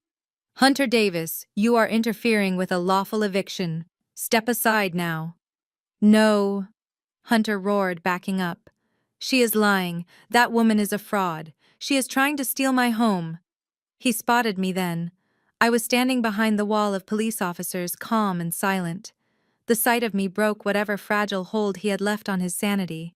The humiliation of the last few days, the loss of his status, the fear of the future, it all boiled over into a singular blind rage. "You!" he shrieked. "You did this! You ruined everything!" He did not run away. He ran at me. He lowered his shoulder and charged through the gap between two deputies, moving with the desperate speed of a cornered animal. His hands were reaching for my throat, his face twisted into a mask of pure hatred. I did not flinch. I did not step back. I watched him come. Before he could get within 5 feet of me, my lead security officer intercepted him. It was not a fight. It was physics. The guard stepped in, caught Hunter's momentum, and drove him into the marble floor with a bone-jarring thud. Hunter gasped as the air left his lungs. "Stay down!" the guard commanded, pressing a knee into Hunter's back. Hunter struggled, thrashing against the weight. But then the sheriff was there. I heard the distinct metallic click of handcuffs ratcheting tight. "Get off me!" Hunter yelled, spitting onto the floor. "I am the victim here. Arrest her!" Hunter Davis, the sheriff said, hauling him to his feet. "You are under arrest for assault on a law enforcement officer and resisting eviction. And we also have a warrant from the FBI for wire fraud and forgery. You have the right to remain silent." Hunter went limp. The fight drained out of him instantly, replaced by the crushing reality of the words "federal warrant." He looked at me, his eyes wide with shock. He realized then that I had not just come for the house. I had come for his freedom. "Where is my wife?" he whispered, his voice breaking. "She is next," I said, simply, speaking for the first time. The deputies led Hunter out. He stumbled, his expensive Italian loafers dragging on the ground. As they pushed him into the back of the cruiser, I walked into the living room. It smelled of stale alcohol and fear. Ebony was hiding in the kitchen. She was sitting on the floor behind the island, clutching a half-packed box of silverware.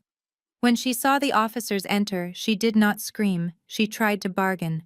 "Wait!" she pleaded, standing up and smoothing her rumpled dress. "We can leave. We just need more time. My husband is handling this. He has the paperwork." "Your husband is in handcuffs, Mrs. Davis," the sheriff said. "And you need to vacate the premises immediately. You can take personal items only. Everything else stays." Ebony looked at me standing in the doorway. Her makeup was smeared down her cheeks in black streaks, making her look like a tragic clown. The arrogance was gone. The influencer persona was gone. All that was left was a scared woman who had bet on the wrong horse. "Jasmine, please," she whispered. "Where are we supposed to go?" "I do not know, Ebony," I said honestly. "Maybe you should ask the followers you lied to, or maybe you can stay in the warehouse where you stored your empathy years ago." The deputies took her by the arms. She did not fight, but her legs gave out and they had to half carry her toward the door. Outside, the neighborhood had woken up. The commotion had drawn a crowd. Neighbors in jogging suits and bathrobes were lining the sidewalk. And because this is America in the 21st century, the phones were out. I saw the flashes. I saw the vertical screens recording the downfall of the family that had looked down on everyone else. Ebony saw them too. As she was led down the front steps, she tried to cover her face with her hands, but it was too late. She was being live-streamed. The woman who lived for likes was now going viral for her eviction. I heard a neighbor whisper loudly, "Is that the lady who said her sister was the help?" Karma is real. I walked out onto the porch and watched them load Ebony into the back of a separate car, not under arrest, but detained for removal. Then I remembered Brayden. I turned back to the house. The movers were already coming in with boxes. "Stop," I ordered. "Where is the boy?" I ran up the stairs to the second floor. I found him in his bedroom. He was sitting on his bed wearing his headphones, clutching a gaming controller, staring at a blank TV screen. He had turned the volume up so high to drown out the shouting downstairs. He looked up when I entered. He looked terrified. "Are you going to send me to jail too?" he asked, his voice trembling. "No, Brayden," I said, softening my voice, kneeling down so I was at eye level with him. "Children do not go to jail for the mistakes of their parents." I reached out a hand. He flinched, thinking I might hit him. It broke my heart to see what this week had done to him. "Come with me," I said gently. "I called your grandmother. She is waiting for you outside in a taxi. She is going to take you to get pancakes." He dropped the controller and took my hand. His palm was sweaty. We walked down the stairs, past the movers, past the empty spot where the vase used to be. When we got outside, I walked him past the police cars, past his father, who was banging his head against the window of the cruiser, and past his mother, who was weeping into her hands.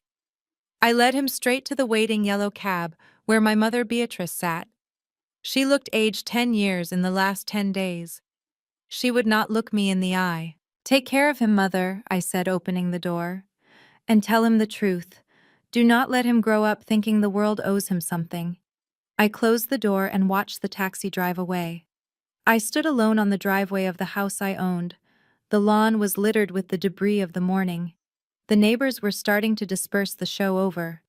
The sheriff walked up to me, tipping his hat. "The property is secured, Ms. Washington. We will have the locks changed within the hour." "Thank you, Sheriff," I said. I looked up at the house. It was a beautiful structure, but it was tainted. I picked up my phone and called my real estate agent. "List it," I said. "What price do you want to set?" she asked. I do not care about the price, I said, walking back to my car. Just sell it. Sell it today. I want it gone. I want the money donated to the women's shelter downtown. Every cent of it. I climbed into my SUV and closed the door, shutting out the noise of the sirens and the whispers. I checked my reflection in the mirror. The bandage on my cheek was gone, leaving only a faint pink scar. It would heal. Everything heals eventually once you remove the infection. I told the driver to take me to the office. I had a business to run, and for the first time in my life, I had absolutely nothing standing in my way. The dust did not settle quickly after the eviction. In fact, it hung in the air for months, choking the life out of the false narratives my family had spent years constructing. I watched from a distance as the legal system did what I had started, dismantling Hunter's life brick by brick. The investigation into the mortgage fraud was merely the loose thread that unraveled the entire sweater. When the forensic accountants dug into Hunter's finances, they found more than just a falsified loan application. They found a complex web of money laundering schemes involving offshore crypto wallets and shell companies he had used to hide losses from his investors. The trial was swift and brutal. Hunter tried to plead ignorance, he tried to blame his partners, and he even tried to blame the pressure of maintaining a lifestyle for his wife. But the federal prosecutors were not interested in his excuses. They had the receipts. I sat in the back of the courtroom on the day of the sentencing. Hunter stood before the judge in a suit that no longer fit him properly, his frame gaunt from stress. When the gavel came down sentencing him to 5 years in federal prison, he did not look at Ebony. He looked at me. His eyes were not filled with hate anymore, but with a terrifying realization of his own smallness. He was led away in handcuffs, leaving behind a legacy of debt and disgrace. For Ebony, the fall was perhaps even harder because she had to live through it in the public eye. The viral video of her eviction had branded her. She was no longer the envy of the suburbs, she was a cautionary tale. With Hunter's assets seized and his accounts frozen, she had no choice but to move. She and Braden ended up in a 2-bedroom apartment in a complex near the airport where the roar of jet engines shook the thin walls every 10 minutes. It was a far cry from the marble floors and silence of Highland Park. I heard through mutual acquaintances that Ebony tried to maintain her dignity at first, but dignity requires currency she no longer possessed. The reality of survival set in quickly. She applied for jobs positions she would have scoffed at a year ago. She walked into a high-end department store, applying for a sales associate position, thinking her knowledge of luxury brands would be an asset. But the digital footprint is forever. During her interview, the manager simply turned his computer screen around. On it was the video of her screaming at the police, the video where she blamed her 8-year-old son for their poverty. "We cannot have someone with this kind of volatility representing our brand," the manager told her. Ebony was escorted out of the store she used to shop in, humiliated and empty-handed. She ended up working stocking shelves at a discount grocery store on the night shift, wearing a uniform that smelled of bleach, trying to hide her face from customers who might recognize her. Braden was the collateral damage that kept me awake at night. He was pulled out of his private school because the tuition checks bounced. He was thrust into a public school mid-semester, confused and angry, without his iPad or his designer sneakers. He was a boy who had been raised to believe he was a prince only to find out his castle was made of sand. I set up a trust fund for his education, one that nobody in the family knows about. He will get it when he turns 21, provided he goes to therapy and breaks the cycle of narcissism his parents trapped him in. Then there was my mother, Beatrice. The church had always been her stage, the place where she performed her role as the pious matriarch. But the church is also a community of judgment. When the news of Hunter's imprisonment broke, the ladies of the prayer circle did not offer casseroles and comfort. They offered cold shoulders and whispers. Beatrice arrived at service one Sunday to find her usual seat in the front row occupied by someone else. No one moved to make room for her. The pastor who had once praised her family's generosity now preached sermons about the sin of pride and the worship of false idols, looking directly at her. She stopped going to church. Isolated and with her son-in-law in prison, she faced her own financial reckoning. Hunter had been her retirement plan, Without his sporadic handouts, she could not afford her lifestyle.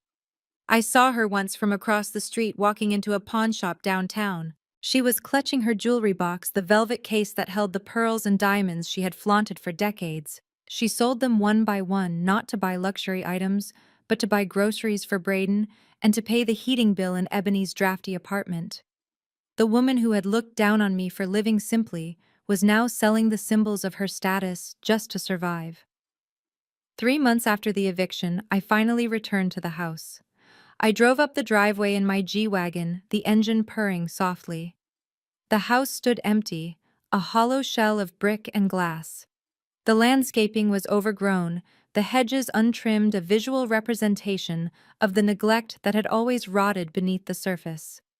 I unlocked the front door and stepped inside. The air was stale, smelling of dust and abandoned dreams. I walked through the foyer where Hunter had tried to attack me. I walked into the dining room where the fork had been thrown. I stood in the kitchen where Ebony had sliced fruit and sneered at my career. My real estate agent was waiting for me holding a clipboard. "It is a beautiful structure, Ms. Washington," she said, looking around. "With a little staging, we could get top dollar. The market is hot. We should keep the chandeliers and maybe polish the marble. It has good bones." I looked at the walls. I did not see good bones. I saw the ghosts of insults. I saw the corners where I was told to make myself small. I saw the dining table where I was relegated to the help. This house was not a home. It was a monument to their greed and my pain. "No," I said, my voice echoing in the empty room. "Excuse me," the agent asked. "I do not want to sell it like this," I said, walking over to the wall and running my hand along the expensive wainscoting.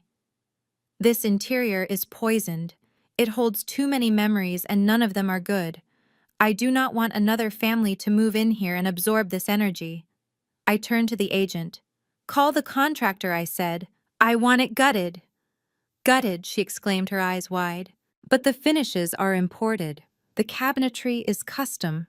That is hundreds of thousands of dollars in value." "I do not care about the value," I said, walking toward the door. "Tear it all out.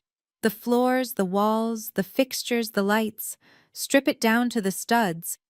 I want to sell the shell. Let the new owners build something real, something honest.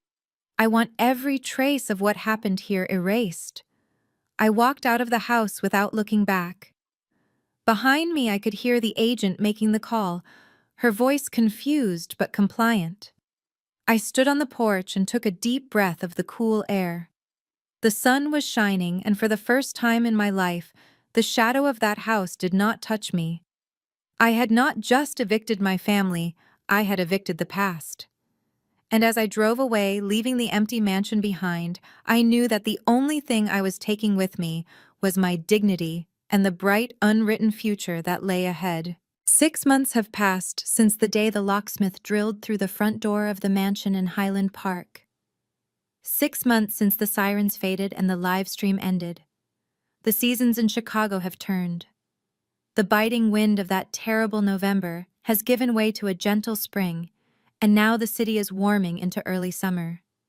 But the biggest change is not in the weather, it is in the silence.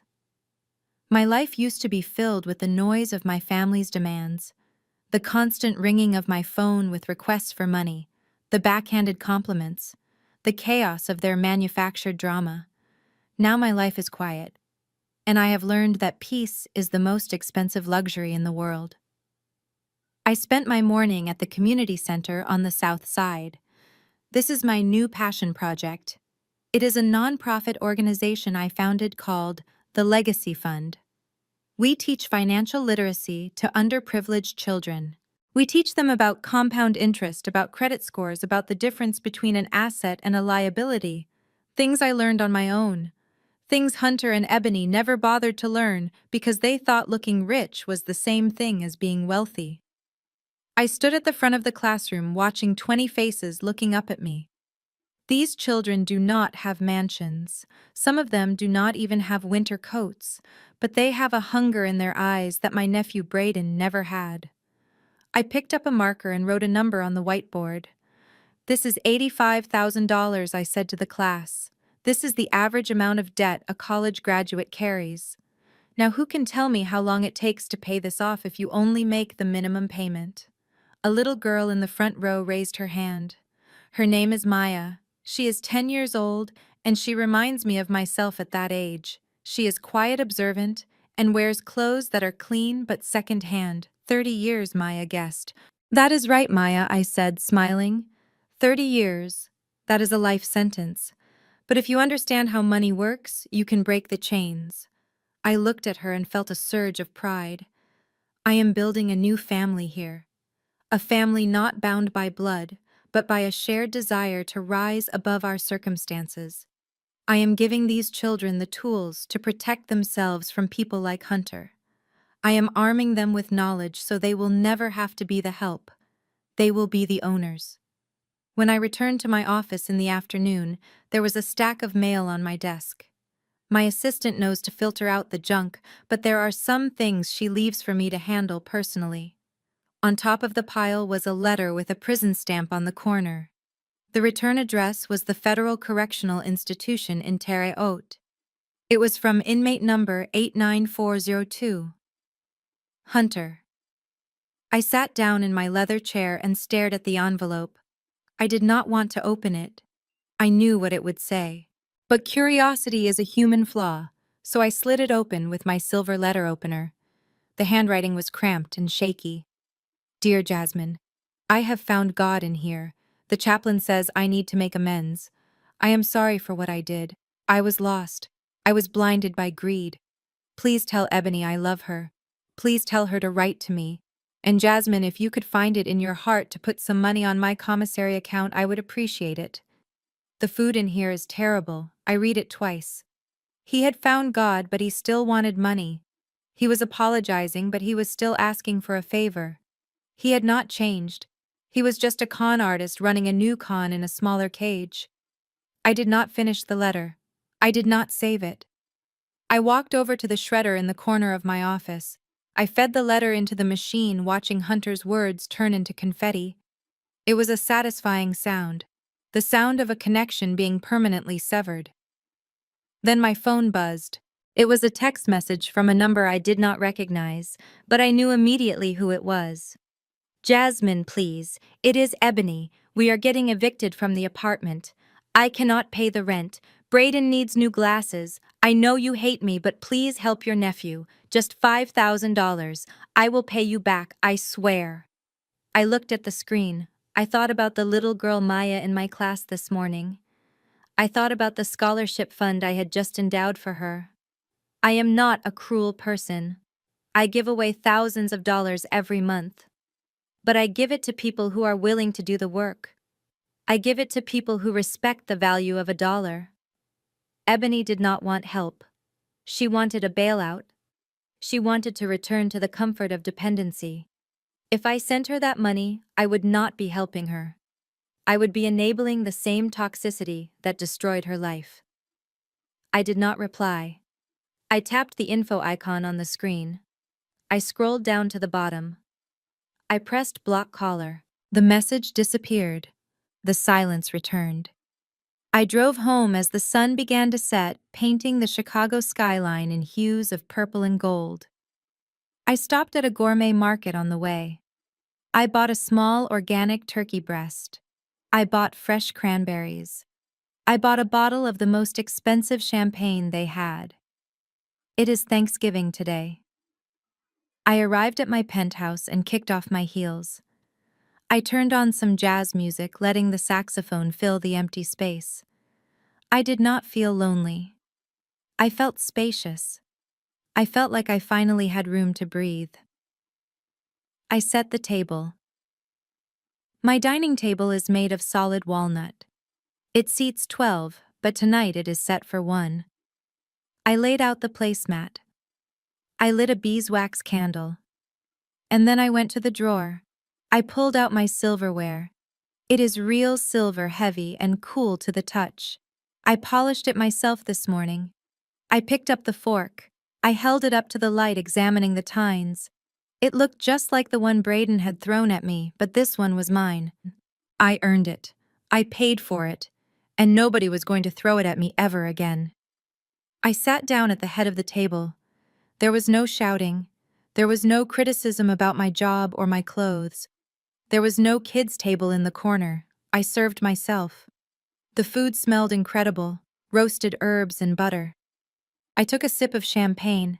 The bubbles danced on my tongue. I looked out the window at the city lights twinkling below me. Somewhere out there in that vast grid of electricity, Hunter was sitting in a cell eating off a plastic tray. Somewhere out there, Ebony was sitting in a dark apartment wondering where it all went wrong. And here I was. They used to tell me I was nothing. They used to tell me I should be grateful for the scraps they threw from their table. They mistook my silence for weakness and my patience for submission. They thought they could use me and discard me because I was just the help. I cut a piece of turkey with my silver knife and speared it with my silver fork. I took a bite. It tasted like victory. I looked at my reflection in the dark glass of the window. I saw a woman who was whole. I saw a woman who had walked through the fire and came out made of steel. They were right about one thing. I was the help. I helped them. I helped them face the truth they had been running from for years. I helped them understand the consequences of their actions. I helped them dismantle the house of cards they had built on a foundation of lies. I cleaned up their mess by removing them from my life. That is a service. A very expensive service. And the price for that service was everything they had. I raised my glass to the empty room, to the quiet, to the peace. Happy Thanksgiving. Jasmine, I whispered to myself. I finished my meal in silence. When I was done, I washed my own plate. I dried my own fork. I put everything away in its proper place. Then I turned off the lights and went to sleep in a bed that I own, in a building that I own, in a life that I own completely. The story is over. The debt is paid, and I am finally free. This story reminds us that true power does not scream, it moves in silence. Hunter and Ebony built their lives on the shifting sands of arrogance and debt, believing that status could replace character. They mistook Jasmine's quiet grace for submission, forgetting that the person holding the foundation has the power to pull the plug. The most profound lesson here is that you cannot demand respect you are unwilling to give, and family is defined by behavior, not blood. Sometimes the most loving thing you can do is remove yourself from toxicity, proving that self-worth is the only currency that never devalues. If you have ever had to build your own table because you were denied a seat at theirs, hit that like button and subscribe for more stories of justice and resilience. Share your own story of setting boundaries in the comments below. I read every single one.